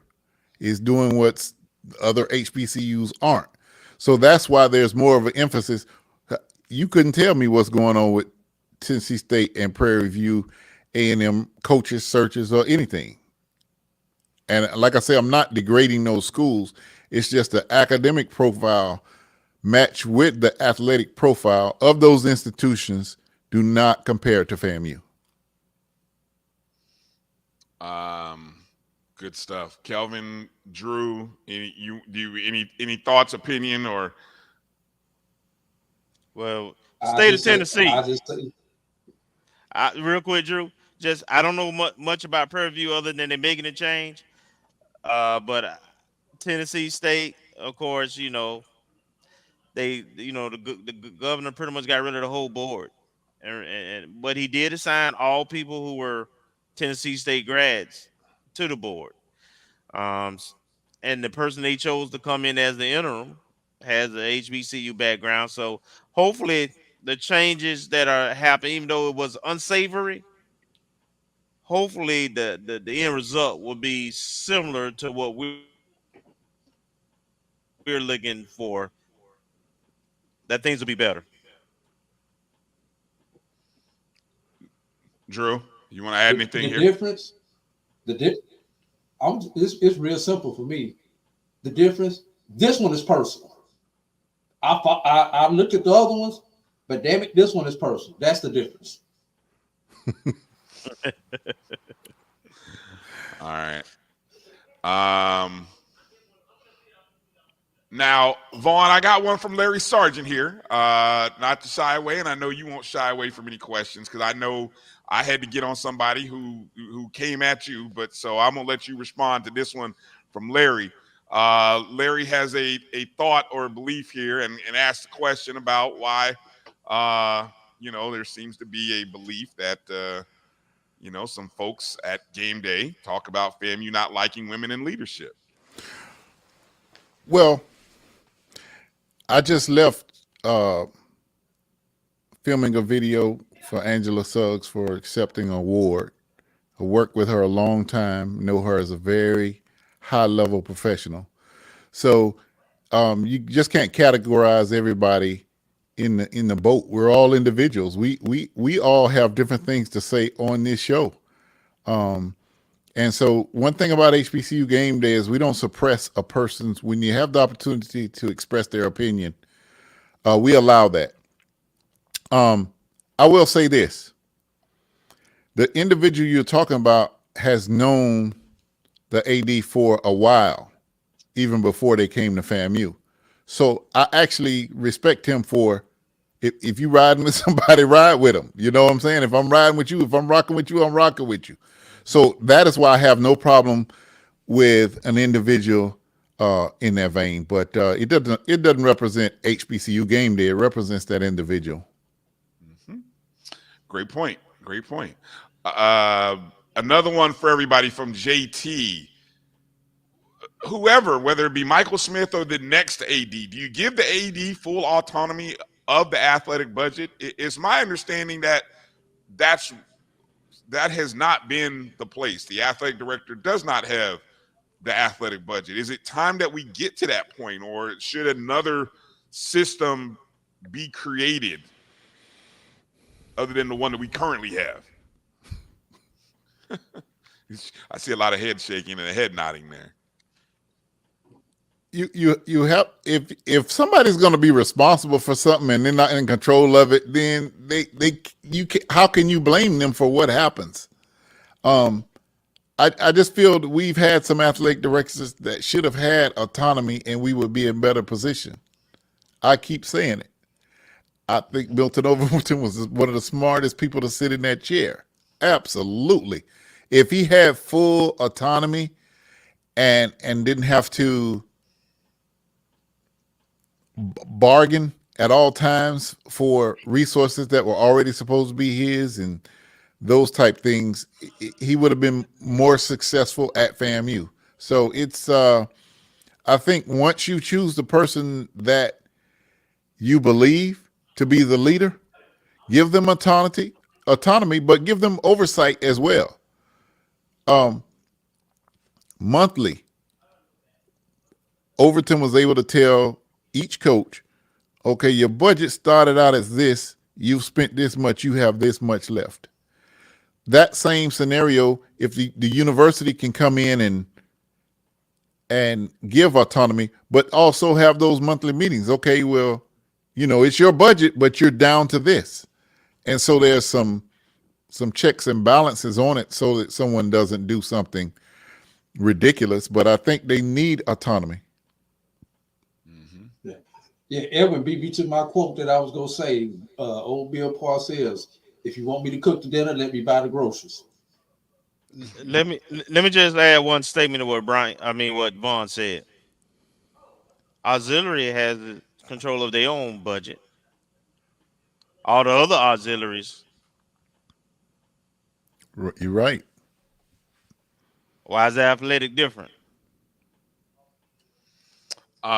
Kenya brings up something about bringing back the special committee on athletics for the primary oversight. Coaches should be the CEO of their sport. Is that something that was in place when you guys were working in athletics? We didn't have any we didn't have any interaction with them, but that committee could be what I said, the check and balance system to look at the budget monthly and say, hey, we got 50% of the school year remaining, and you only got 40% of your budget remaining, or whatever it is, to make sure that the financials stay on task. Vaughn, you remember there was a meeting that used to be held in the president's conference room? Yes. And we started asking some questions and making some suggestions, and that committee and that meeting just stopped meeting because we were so far outside of their understanding. It became frustrating. You could see the frustration, like, wait, what? We got the Florida Classic in November, but we don't get paid till June or whatever. Nobody could understand the actual operations of athletics and how things, were. So it was almost like we were talking Greek in there, and at some point they just, decided to disband that. But so how do we bridge that gap? I mean, is that it's sounding like we've had intelligent, informed people on one side of the table, people who didn't know on the other side. And so to me, that would seem like, okay, either that's a lack of trust or inability to comprehend, in which case, if it's the latter, why are you in the position that you are in? Am I reading that right, wrong? Can I say this, Bryan? Bryan, let me say this, and I don't know if this was the case at FAMU, but where I worked at, there has always been a tough time translating that things that happen in athletics are not the same as the things that happen on the academic side. From from the marketing to the fundraising to the spending to you name it. Athletics is such a unique animal. Until you are embedded in it, it is hard for somebody who may be astute in general business practices to understand the adjustments from those business practices that you have been schooled on and how they relate to athletics, coaching, for budgets, you name it. I gotta have a check. I gotta have a check every game for these officials. I can't pay them at the end of the season. No, depending on the assigner, depending on the contract, you gotta have. If you got 3 officials, you gotta have 3 checks. Well, they need to send me the names and the 1099s, and I mean, it is hell trying to get people to understand and the urgency of I need to have this paid, I need a PO, I need a check, I need whatever, or we gonna have some problems and you're gonna have 2,000, 3,000 people sitting here and we're not gonna have a game because we don't have X, Y, and Z handled. I'm assuming FAMU was the same way. It was. You know, but Bryan, to answer your question, I'll just put it this way. An airplane pilot and a bus driver are both in transportation. But I'll be damned if you're going to put that bus driver behind the wheel of that airline. Great analogy. Oh, my God. Can I quote you on that one, Vaughn? Yeah, you can quote me on that one. Where you were going when you started that. I knew I am going to steal that one. Oh, my God. Which is why I think we're just going to need a different infrastructure, and athletics needs to have its own. That's why I always talk about the athletic, whatever you want to call it, fund club, whatever. But they need their own auxiliary. They negotiate their own contracts. I'm talking about the drinks and things. I'm talking about merchandise. I'm talking the uniforms that the team wear. All that needs to be housed within the athletics. They are the experts, and that's all they deal with. Trying to get university people to. Part of the reasons I think HBCU struggle in general to include FAMU with athletics in the budgets and things is because we keep trying to put a square peg in a round hole, right? We trying to educate people who don't do that. And it's just don't put it's that just on different. HBCUs. It's white institutions also, because I worked at some of them. And Kelvin also, and Kelvin, you remember at one time to try to help athletics, they sent compliance people from the university compliance. That has nothing to do with the NCAA rule book. Nothing. It is absolute. That's sending the bus driver behind the 747 right there. Yeah. Jeez Louise. Okay, a couple more questions here, guys. Appreciate everybody in the chats. Hit the thumbs up and the like button if you would, you guys, if you haven't already. Thank you for watching, your support. Thank you for all the questions coming in. Trying to see where I'm at here. Things Up podcast, Keith here. What are some of the things the 220 Club are looking to support? Anything that comes up. One major thing is Coach Ellenwood is determined to bring back the FAMU relays this year. Yes. So we're going to sit down with him to find out exactly what he needs, because it's been finances every year that has been the reason that the FAMU relays. Listen, we grew up on the FAMU relays, 8 deep all the way around the track. A great 2 days of track and field, just a festive situation, great athletes.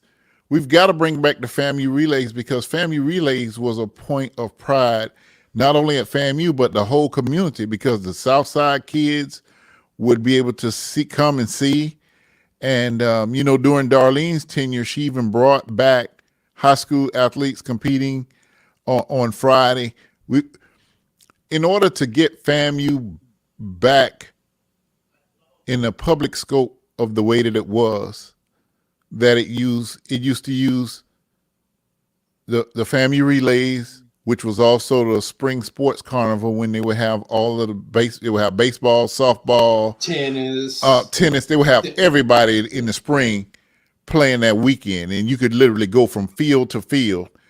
And the NYSP, the missing of the NYSP. And the reason I say that those things are important, because that grew little kids up as rattlers that became rattlers. There are a lot of kids that grew up and went to the NYSP that ended up coming to FAMU and ended up being great athletes. And so if FAMU is going to grow, it has to make sure that it continues to grow within the community. That'll help the overall university. So that's why that's one of the reasons the FAMU relays needs to come back. But besides that, we had Bob Hayes, Paramore, Tracy Cofield, Pam Oliver, Reggie Davis, Ray Robinson. Ray Robinson. Come on, man. We had the only team to ever in the Penn relays win the 4x100 3 years with the same 4 guys. We have a great track tradition, and if you don't have that home meet, it doesn't resonate with the students. It doesn't resonate with the community. It's 1 meet a year. So we've got to make sure 220 Quarterback Club is going to do everything we can to make sure that we have the FAMU relays to restart this year and it stays going. Nice. Now, in sort of news fashion, in terms of we all know that we are obviously still hunting for a softball coach. And the sad part is with the transition, I don't know if it resets. I don't know what happens, because I know some attempts to bring in a coach didn't fare well. Bryan, school starts in 12 days, and we don't have a coach. How the hell whoever the coach is, how the hell they gonna recruit? We also don't have a bowling coach, and I saw that we hired I don't know where all this money is coming from, but we've hired a search firm to hire a bowling coach too. Although we didn't hire a search firm to get the softball. I don't know where all this money is coming from that we don't have. But anyway, I just have to put that out there. So every time we talk about softball, it's just a real sore spot to me. I mean, there are situations, and that one there was just absolutely preventable. Absolutely preventable. It was. And the sad part in it wouldn't have taken much to keep Coach Patterson. That's the more frustrating thing. She didn't go somewhere and get 3 times her salary or something like that. She didn't get a lot more. You mean we can't provide that, or at least make an effort to provide that? Yeah. I mean, it does make you wonder if the AD couldn't provide it or didn't want to provide it. I don't know which one it falls under. If it had to do with more year, yeah, you can look, Kelvin. If it was more than a 1-year contract, if it was more than offering a grad assistant a full-time position, were those things that she didn't want to do, or could she not do it? That I really wish to know the latter. Because we talked about the things that Dr. Robinson has sort of handicapped athletics with, and I just wonder, is that one of them? Like, did AD Sykes go and try to get a multi-year deal and just was told no? I mean, look, everybody's gone now. I mean, I'd love to know. I just really would. I don't know. Just one of those things. But yes, folks, we're looking for a bowling coach and we're looking for a softball coach. So AD Smith. Hey, you know what? Michael Smith, he hired Ellenwood and Patterson. So he's 2-0. He had 2 great hires on his way out the door. Hey, he also hired Jamie Shute. Yeah. Did he really? Oh, damn. Yeah, he hired Shute. 3-0. Hey, what do you know? So I mean, look, trust Mike Smith. If nothing else, I mean, I gotta trust Mike Smith to get the job done at this point. I mean, he's proven it. He's gotten it done. Facts. Jens P ask another question. Does FAMU Athletics ever produce a revenue sources report? And if yes, how much do we generate in sponsorships?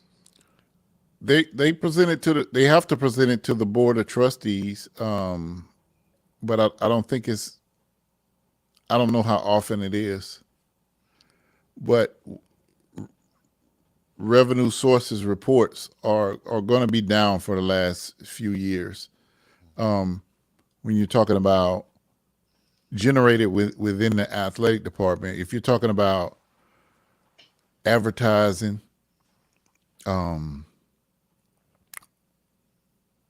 ticket sales might be good because they've raised the ticket prices.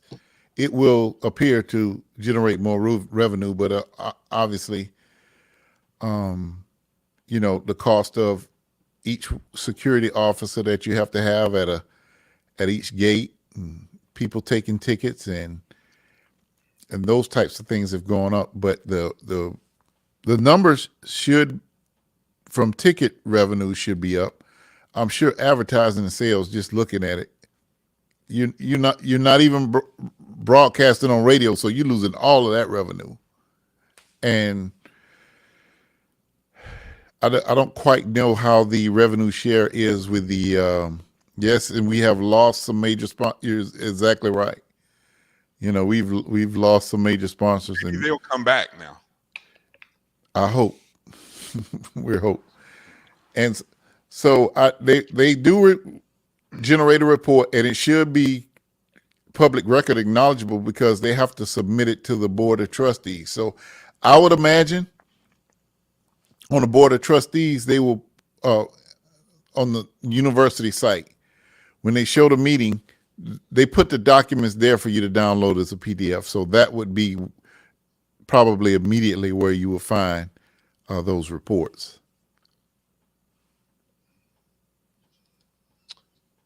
EA with a question regarding the band budget coming out of athletics. Looking for a little clarification. Does the band budget come out of athletics? If so, can that be changed to academic/student services to help the athletics budget? The band budget has been bounced around campus like a ping pong ball. I have no idea where it is right now, but I know some contracts include the band. So at that point, the money will come through athletics. But what's standard? What's standard within the athletic community? I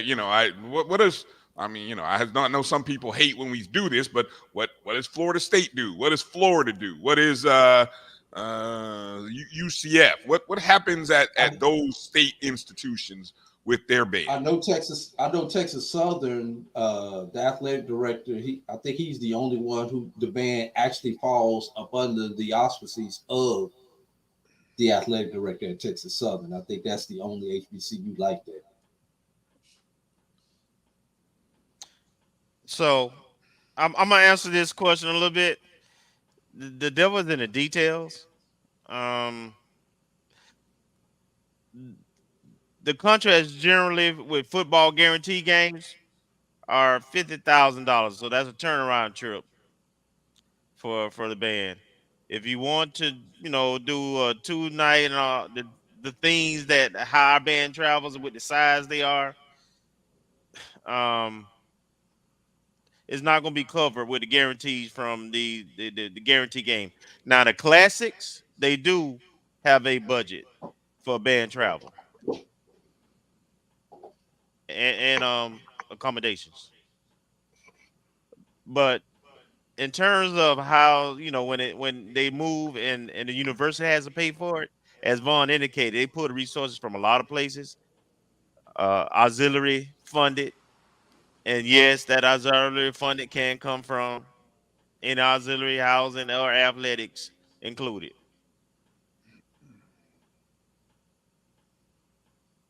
I think this will be the last one. I think this is I'm going to put a pin on it here because I love these questions.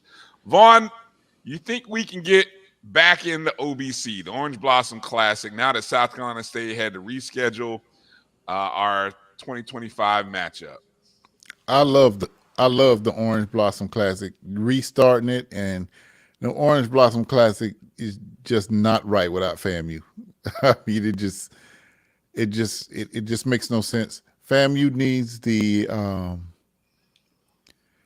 opportunity to be in South Florida with all those athletes, with all those great students, with those band students. We need the opportunity to take the FAMU recruiting machine down there, as well as the football team and the band and so many alums from down there. I wish we would get back in the Orange Blossom Classic. I don't know the dynamics of what happened once we left, how long a contract they signed externally of FAMU. I know there's some bad blood there because Kendra Bullock bent over backwards to not only get FAMU in, but to keep FAMU, and we were not very cordial at the end. So, but I believe that bridge can be repaired, and that it would be a good opportunity to go back across that because, like I said, the game just doesn't even seem right without FAMU playing in it. Go ahead, Kelvin. I know you want to say it. Come on now. You gonna say it or I'm gonna say it? Go ahead, say it, Kelvin. No. I've been quiet most of the day. I'm gonna stay quiet. You go ahead.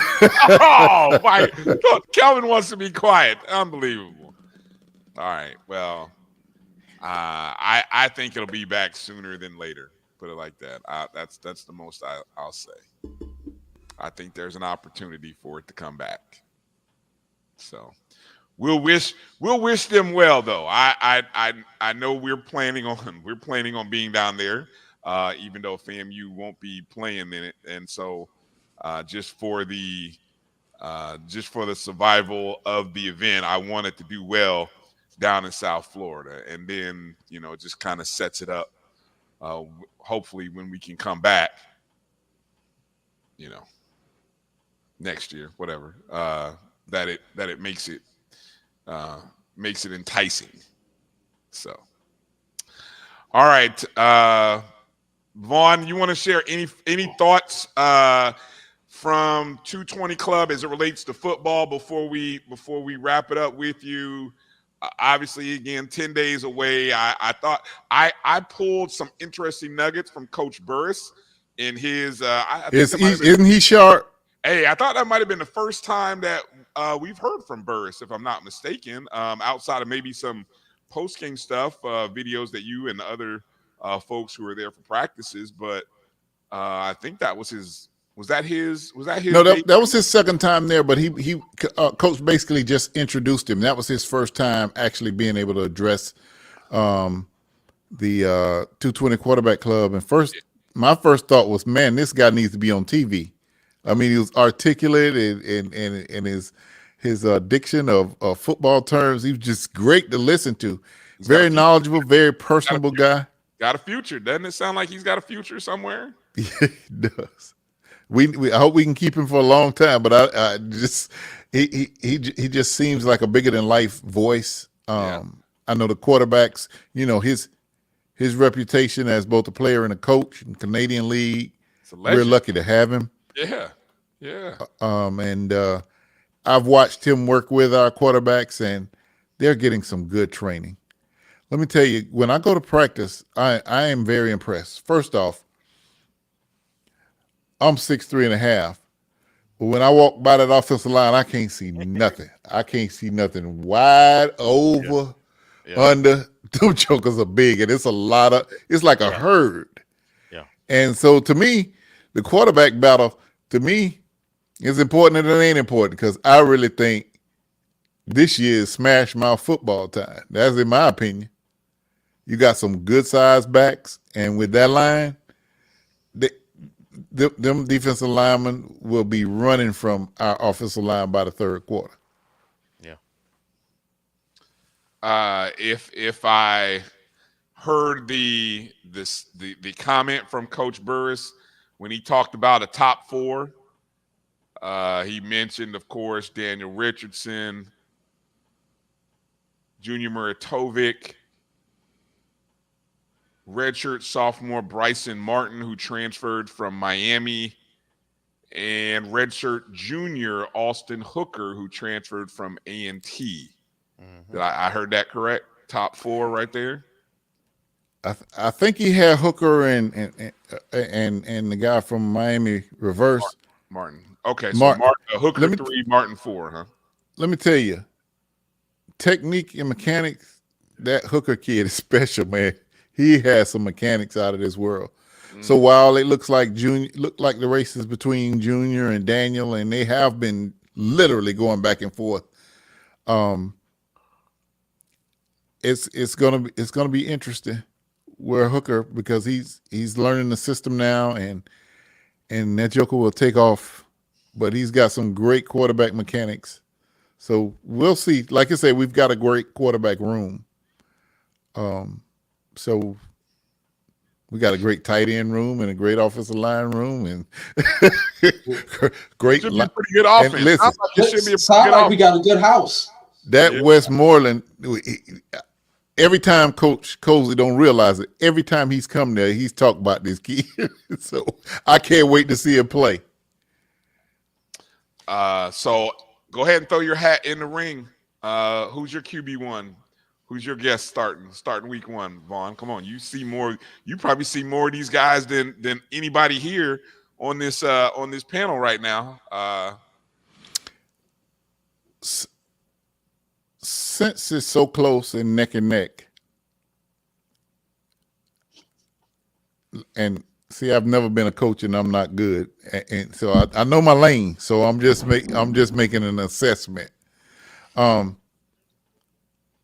Since they're so close, I would think Junior would get the nod because he's run the offense before.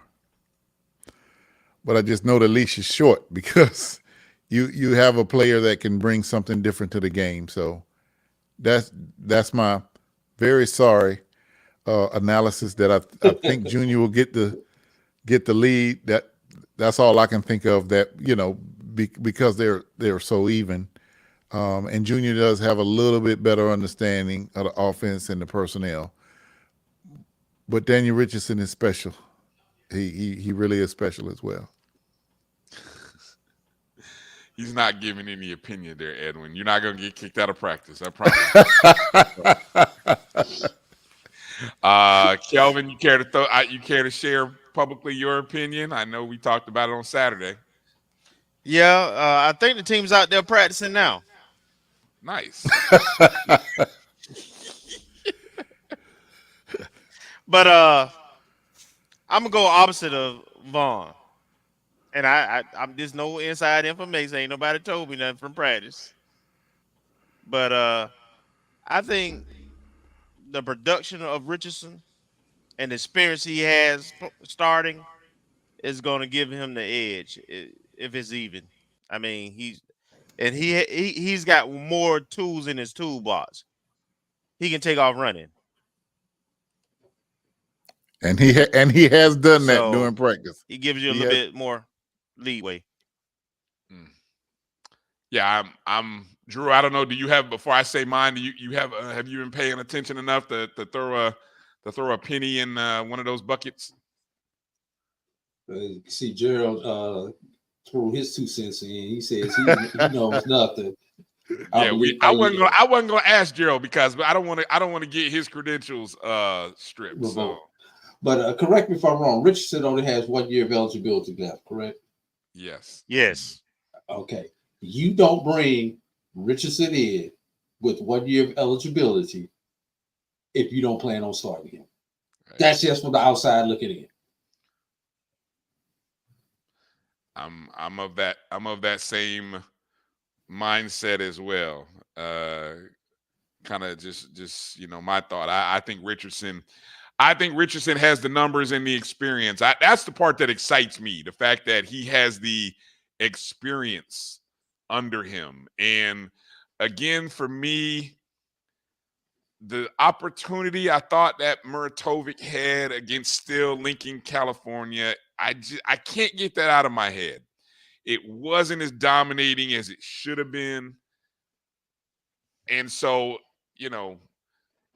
week 1, I want look, and I'm on record as saying I would love to see both quarterbacks get an opportunity against Norfolk State. I might be rare in that. I know a lot of people are like, "Oh, no." Coach came to the table, Brian. I know. Tell you about that. I know. What did the coach tell you about that when he came to the table? I'm still holding on my opinion. I know it worked. I know even what Coach Joe used to do worked. Where Coach Joe had a starter 1 week and had a starter the next week, and then by golly, by week 3 or 4, you knew who the man was, and you go off and win 10, 11 games. It works. It can work if you have a tight competition, and I just think we got a tight competition. So, Here's the one thing, Brian. The fan favorite is always the backup quarterback. Well, yeah, definitely that. All right. Anything we left off, Vaughn, that you wanted to get in and share with us? No, I just thank all the Rattlers who gave us a big boost today. It was we needed some excitement. The last few days were kind of down and uncertain, but it was just something about getting in that room at the 220 quarterback club. All that went aside, and we had a spirited day today. It was a packed house. It was over 100 people at the 220 quarterback club today. We normally have around 60. So, we were glad to be a part of that, and we hope people continue to support what we're trying to do to support FAMU Athletics. Listen, until FAMU Athletics can figure out how to get their money machine going, that's one of our responsibilities, to try to help them fill in the gap until they can figure out the big picture of how to sustain a good financial footing for athletics. All right. HBCUGameDay.com. Ladies and gentlemen, make sure to stay up to date on all the info from Vaughn. Vaughn, give out your Twitter handle, because you dropped that nugget on Twitter, and I don't, I'm like, of all the social media handles, that's probably the one I think you use the least. Listen, they make me use Twitter. I'm not a Twitter X guy, but they make me use it, and I really saw the value of it because that tweet went everywhere. Those tweets went everywhere. They really did. So maybe I'll use it more. I just got enough social media in my life, but maybe I'll use it as a one way. I'll only tweet out. I'm not gonna go on there and read stuff, but it's VR Wilson. VR Wilson 52 is at VR Wilson 52 on Twitter X. All right. Vaughn Wilson, ladies and gentlemen, appreciate all your time and appreciate all the perspective you gave. It's always great to be able to get you on the show, and you've always got great perspective and unique thoughts, and really appreciate you kind of just letting us get behind the scenes stuff, and how the sauce is made, and so that's very appreciated. Okay, Brian, I got one nugget for your fans. Okay, go ahead. We got some breaking news. Hold on, where's my breaking news? I'm releasing it here first. All right. HBCU Game Day last year was hired by the Florida Classic to provide content leading up to the Florida Classic. This year, we're producing a documentary. It's called Billy and Shine. It's about the 8 years that Billy Joe was FAMU's head coach and Alvin Wyatt was Bethune-Cookman's head coach. Averaged 68,500. It's called Billy and Shine. You can best believe I laugh every time I get with Coach Joe or Shine to do an interview. We got some of the bigger interviews coming up and that sort of thing. But that to me, I hope it's my best work I ever did because the story is huge. Are they going to be in the same room? Are you going to have them in the same room? They become friends now.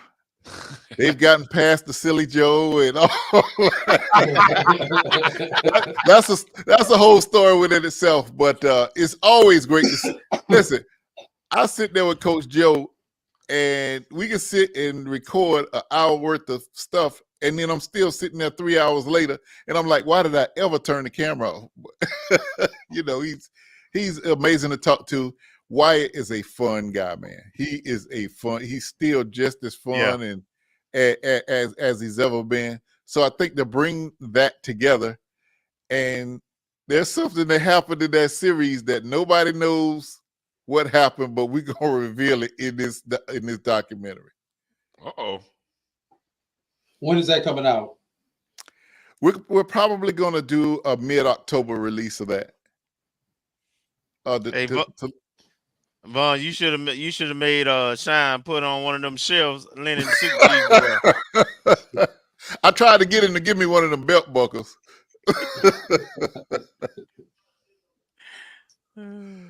Good stuff. Good stuff. All right. Give it, and you said that'll come out when again? Give that.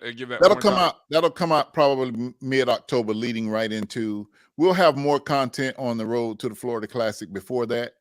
You know, Bethune-Cookman's arranger has been there for about 50 years. And of course, Shayla James has been with the March 100 for 60, I believe. So we're going to highlight those guys. That's one piece. The other piece is on the football teams, but the actual long form documentary, which will probably be an hour, Billy and Shine. I just can't wait. I'm just wondering what I'm gonna cut to get it down to an hour, man. There's a lot there. HBCU wise, 2 parts. How about a 2-part? You know, 2 it might have to be specials. Yeah, you know, because a lot of people don't know that Billy Joe was Joe Namath's running back on their championship when he guaranteed that. Billy Joe was Joe Namath's running back. Yeah. And Shine, when he played with the Oakland Raiders, he was roommates with Carl Weathers. Look at that. My goodness. Man, that's just the tip of the iceberg. Those two and that history, it'll be fun. It'll be fun. Hey Vaughn, can the Black Collar Sports Network just have whatever you leave on the cutting room floor? We'll take it over. You know it's gonna be some goodies that are not gonna make it. Exactly. That's right. We'll take the leftover. Yeah, you gotta make sure to come on the show before releases, Vaughn. Absolutely will. Absolutely. Listen, I'm gonna probably bring them on the show with me, both of them. Okay. You got it. That would be hot. We're going to do a tour to make sure we get this thing out there. So that's what I'm going to do. I'm going to arrange. I'm going to look at the Wednesday before it comes out, and I'm going to have both of them on. Man, that would be awesome. That would be awesome. All right. Well, that sounds like something to really look forward to. And again, Florida Classic should be a good event. You know, we'll see what BCU looks like this year. We'll see if a lot of people have high expectations of a much improved season. So we'll see what those cats got in store for. I saw them. Yeah, they look way more athletic now. Yeah. They didn't have a quarterback in the spring, but apparently they got one in, so they could make some noise in the SWAC. I wouldn't look at last year's team as this team. It's a totally different. It's a more athletic team. They're large. I remember when I went to the spring game last year, they looked like a bad high school team. Mm-hmm. And I was surprised that Woody was able to even win 3 games with them. But this team that I saw this past spring when we covered their spring game, much bigger, much more athletic, but they still didn't have a quarterback. But they have a quarterback in now, so that could get interesting. All right, Vaughn. Thank you for everything. Thank you for all you do, and we'll talk soon. Get some much needed rest. Hopefully you'll get a few hours. Yeah. Keep up the good work at game day. I appreciate you, brother.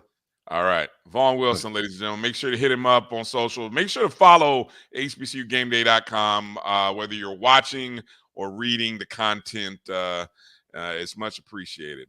All right, Vaughn, take care. All right, thanks, guys. All right. Vaughn Wilson, ladies and gentlemen. All right, but before we close out the show, I gotta show a few pictures from this past weekend. Obviously, we started the show with the interview that we had with AD Tiffany-Dawn Sykes. I worked to set that up. The reason I played that at the beginning is I worked to set that up, going all the way back to SWAC Media Day. Okay, so just to kind of, and I kind of, you don't even know. AD, she's not a, she keeps things close to the vest. Wants to control the narrative. Wants to, and so I wanted to try to get an interview, try to get her to come on and talk to the show. Obviously, we had her on during the what was that when we had her Celebration Bowl Media Day, right? And so I at the end, and Kelvin will know, because as we were trying to make our way, I had to wait. How long did I wait, Kelvin, to kind of let her know where we were? About a good 10 minutes. I don't know. It was Kelvin. Well, she walked right past us, and then that was like her first stop, though. Well, that's my point. See, I'm telling you, all I'm saying is I set it up. I had set it up. I put in some time. Kelvin was like, "You put in an earring." That's what you did. Kelvin was like, "No, I didn't have the earrings on. Stop it." Kelvin was like, "Come on, man, we got to go." Kelvin was like, "I got places to go. You messing around." But I said, "No, I'm gonna take my time. I'm gonna let her know whenever she's ready to come up there, where we were set up. Bada boom, bada bing, made it happen." So I wanted to put that out there. But here's a couple photos from Fan Day, and I mean, if this was a caption, look, you don't understand. Dr. Lori did her best to find out who QB1 was. I mean, she couldn't have been more engaging, friendly. She had to look Coach Cozy dead in his eyes to find out, Coach, who is going to be quarterback one. And I tell you what, somehow, Coach, he held strong, man. He finally was able to pry his hand away from her. Yeah, because I was gonna say she wasn't gonna let it go. She started squeezing his hand. That was probably about 2 minutes in. That handshake was about 2 minutes long. Maybe a little longer. And right here on the right is Meredith. Shout out to Meredith in the chat. And Meredith is dying laughing. You can see Meredith's expression. Meredith is watching all this go down. And tell the truth, Meredith, that was about a 2 to 3 minute handshake. Cozy was like, man, I somehow I cannot give away who QB1 is, but man, he held strong. So God bless it. God bless Coach Cozy, man. And shout out to Dr. Lori. Wilson Investments. Appreciate Doc for sponsoring the table for us. See, even Kelvin was even trying to get in there and try to find out from Coach Cozy. Kelvin just dapped him up. Like, come on, man. I'm just messing. I know. I just thought I'd put that out there. And then, of course, there's our illustrious table at Boosters, going from left all around the table. Obviously, you see Dr. Lori. Then you see Meredith. Then you see AD. Then you see Tamara T. For those of you in the chat, there's me, Kelvin, Marcus JY, Marcus, who's also a JBN subscriber. And then that's Wally Williams, former NFL player, FAMU legend, former FAMU football player. Wally Williams came to join us as well. So that was our table of 8 that we had at the FAMU Fan Day. So really great event, great job by the boosters, Selvin Cobb. It was really cool. We saw the volleyball team come through. They look great. They look like champions. Then we got to see the football team come through as well. I mean, it really was an event, and I would encourage Don't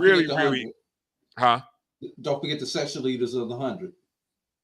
Yes. Okay. Yeah. Thank you. We had the cheerleaders as well.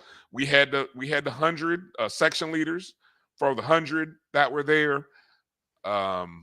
They were all taken care of. Everyone ate. All the student athletes and the band members were fed. So it was a really first class event, and I just want to say congratulations and thank you to the boosters, FAMU Rattler boosters.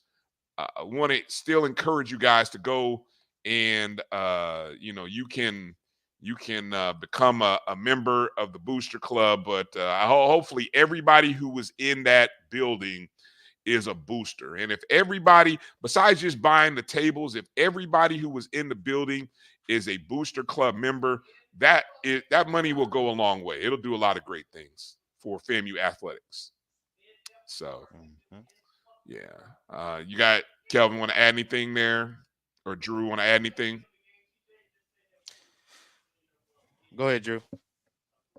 I was gonna say, outside the weather, because true story. When we went to go get ready to set up for the live show that a lot of you guys watched, the Skies decided that they wanted to open up, and I'm not gonna say who it was, but it was like, you can't walk out and go get the equipment, bro. You crazy? It's raining out here. It's gonna take me where I had to park at. It was gonna take me 3 trips. So Bryan volunteered, well, more like was voluntold to walk with me to my car to go get the equipment so that we can set up for the live broadcast. So, but yeah, other than that, I mean, we had fun, and kudos. The one thing that y'all don't realize when we do it live, you gotta have somebody like Dr. Lori, who was just snatching athletes left and right. Like, come on over here and talk, and talk to people. You always have to have that extra, that runner or somebody just start pulling people in for the interviews and everything. So thank you, Dr. Lori, for stepping up and handling that for us. Because without that, we probably would have been on the air 15 minutes. Yeah, good stuff. We talked to a couple of freshman cheerleaders who were they've only been on campus for maybe a month. We talked to less than a month. Got a volleyball player who we started the interview with, and then they were taking a team photo, a group photo, and she snuck away. Yeah, she snuck away. Smart girl. She was like, "Okay, thank you. Hey, hello, I'm out." And got a few football players. Jamari Gassett, Kendall Bowler, Alan Smith. Volleyball coaching staff. Yeah, and then we had Coach Gokhan, we had Coach Rice come by. We had Will Yeomans, he's not only over the Florida Region National Alumni, but also the boosters. Selvin Cobb, Mr. Booster president himself, came on. So Cantfield. Coach Canfield, our assistant coach of the year, our inaugural assistant coach of the year from the O&G Awards. We finally got a chance to meet and talk to him. I saw Dominique Washington, our MVP, 2-time SWAC MVP. She is now a part of the staff. That's one of the big stories I think that we got out of it. Paid coaching staff. Yeah, that now volleyball has 2 more full-time. So they have a total of 4. Oh, so there's a total of 4 assistant coaches. No, it's total. Oh, coaches total. It used to be just Coach Gokhan and Coach Canfield. And now you added Scroggins and Dominique. So that is why I think Coach is really, really excited about this team, because just more eyes there to help the team out. Really loaded team. Loaded team. So this is they're excited about this season. What else? Anything else I missed here anything else that you wanted to get out before we wrap up and shut it down for tonight, guys? Don't forget about next Friday in Atlanta, the Black College Sports Network. Yeah. Doggone. I thank you for reminding me. I'm trying to see. Let me see how quickly I can pull up that graphic. If it's where I hope it is. While you looking, I'm headed to Tampa this weekend. Tampa Bay Rays FAMU Day. I'm going to get my Tampa Bay FAMU hat.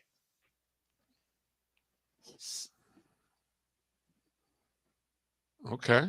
Let me see what happened here.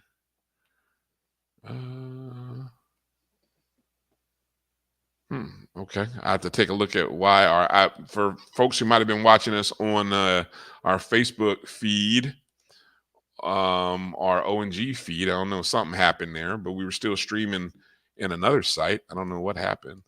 Yeah, that's what Kelvin. You're talking about that right there. Yes. Okay.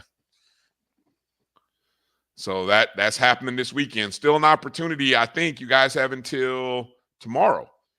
So if you're interested, you have until tomorrow night to go to raisebaseball.com/FAMU and get that cool hat and be at that event. That'll be nice. That'll be nice.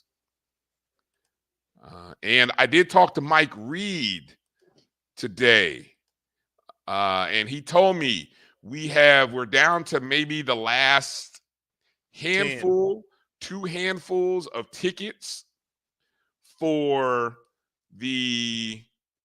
our club level seats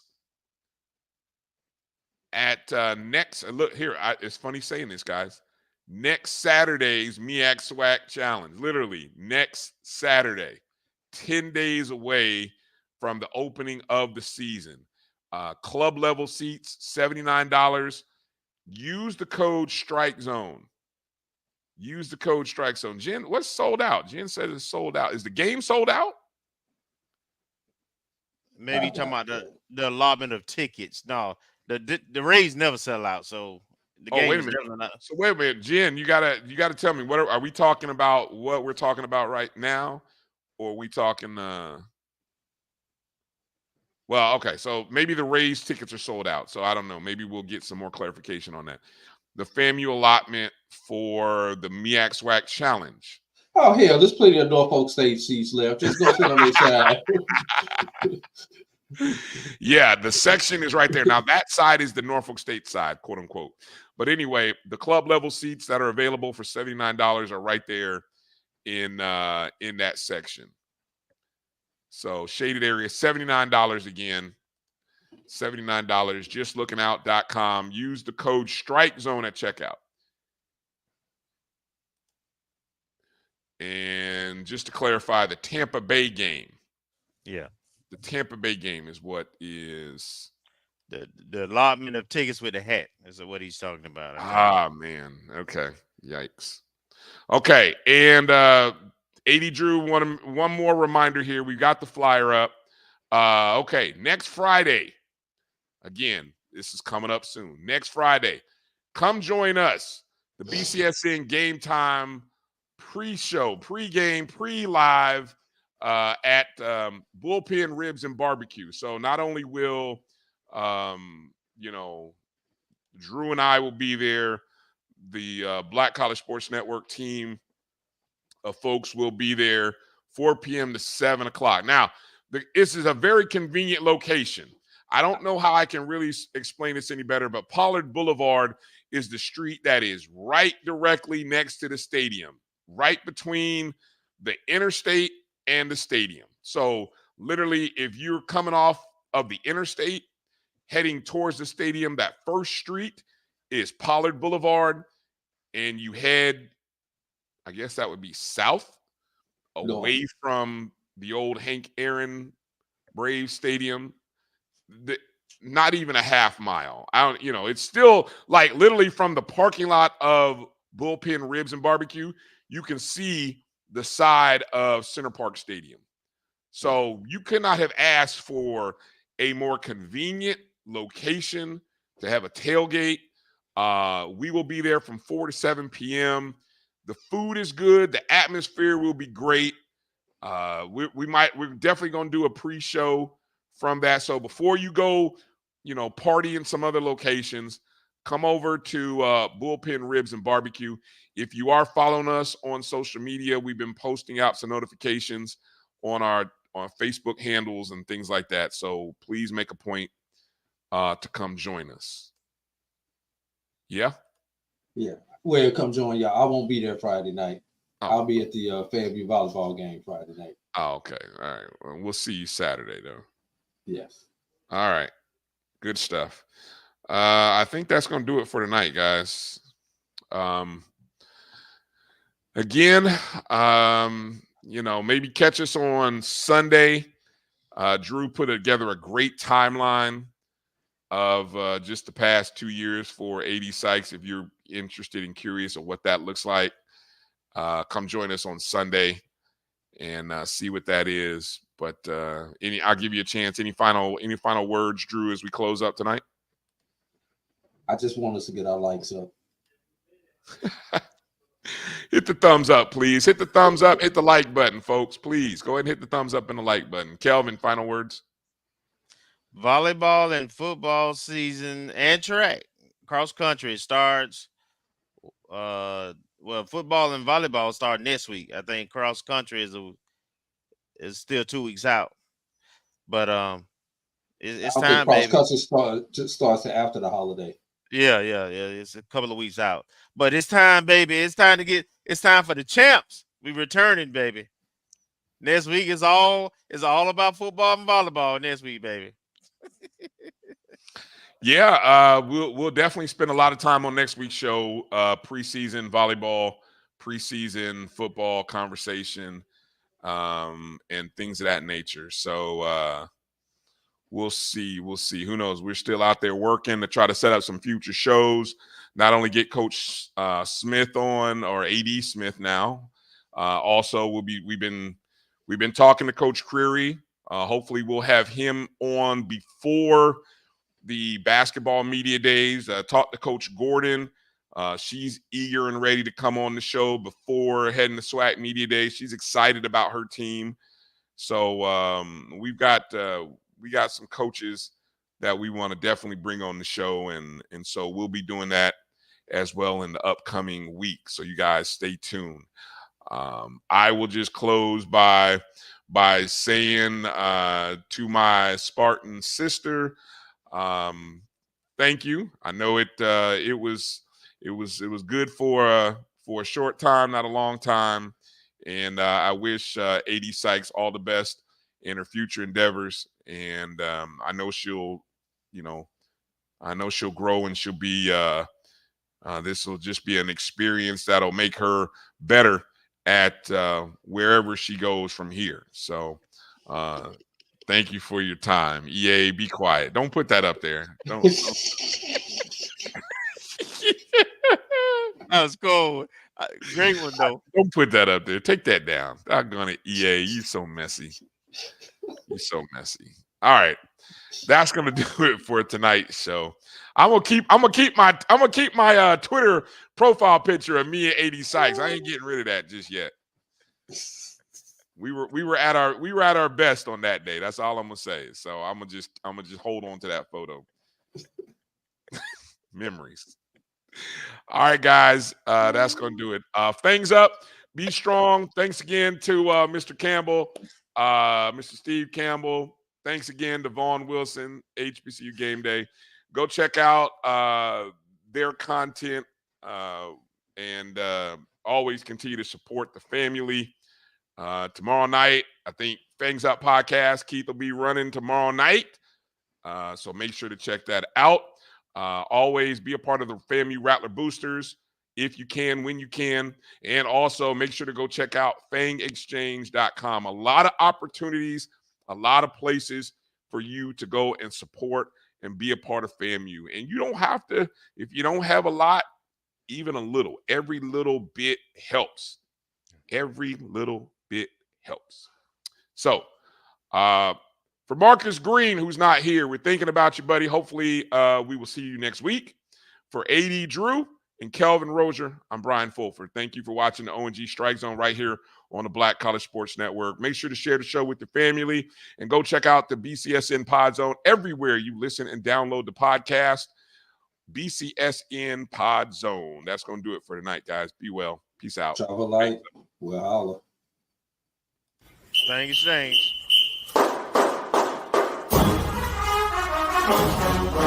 you.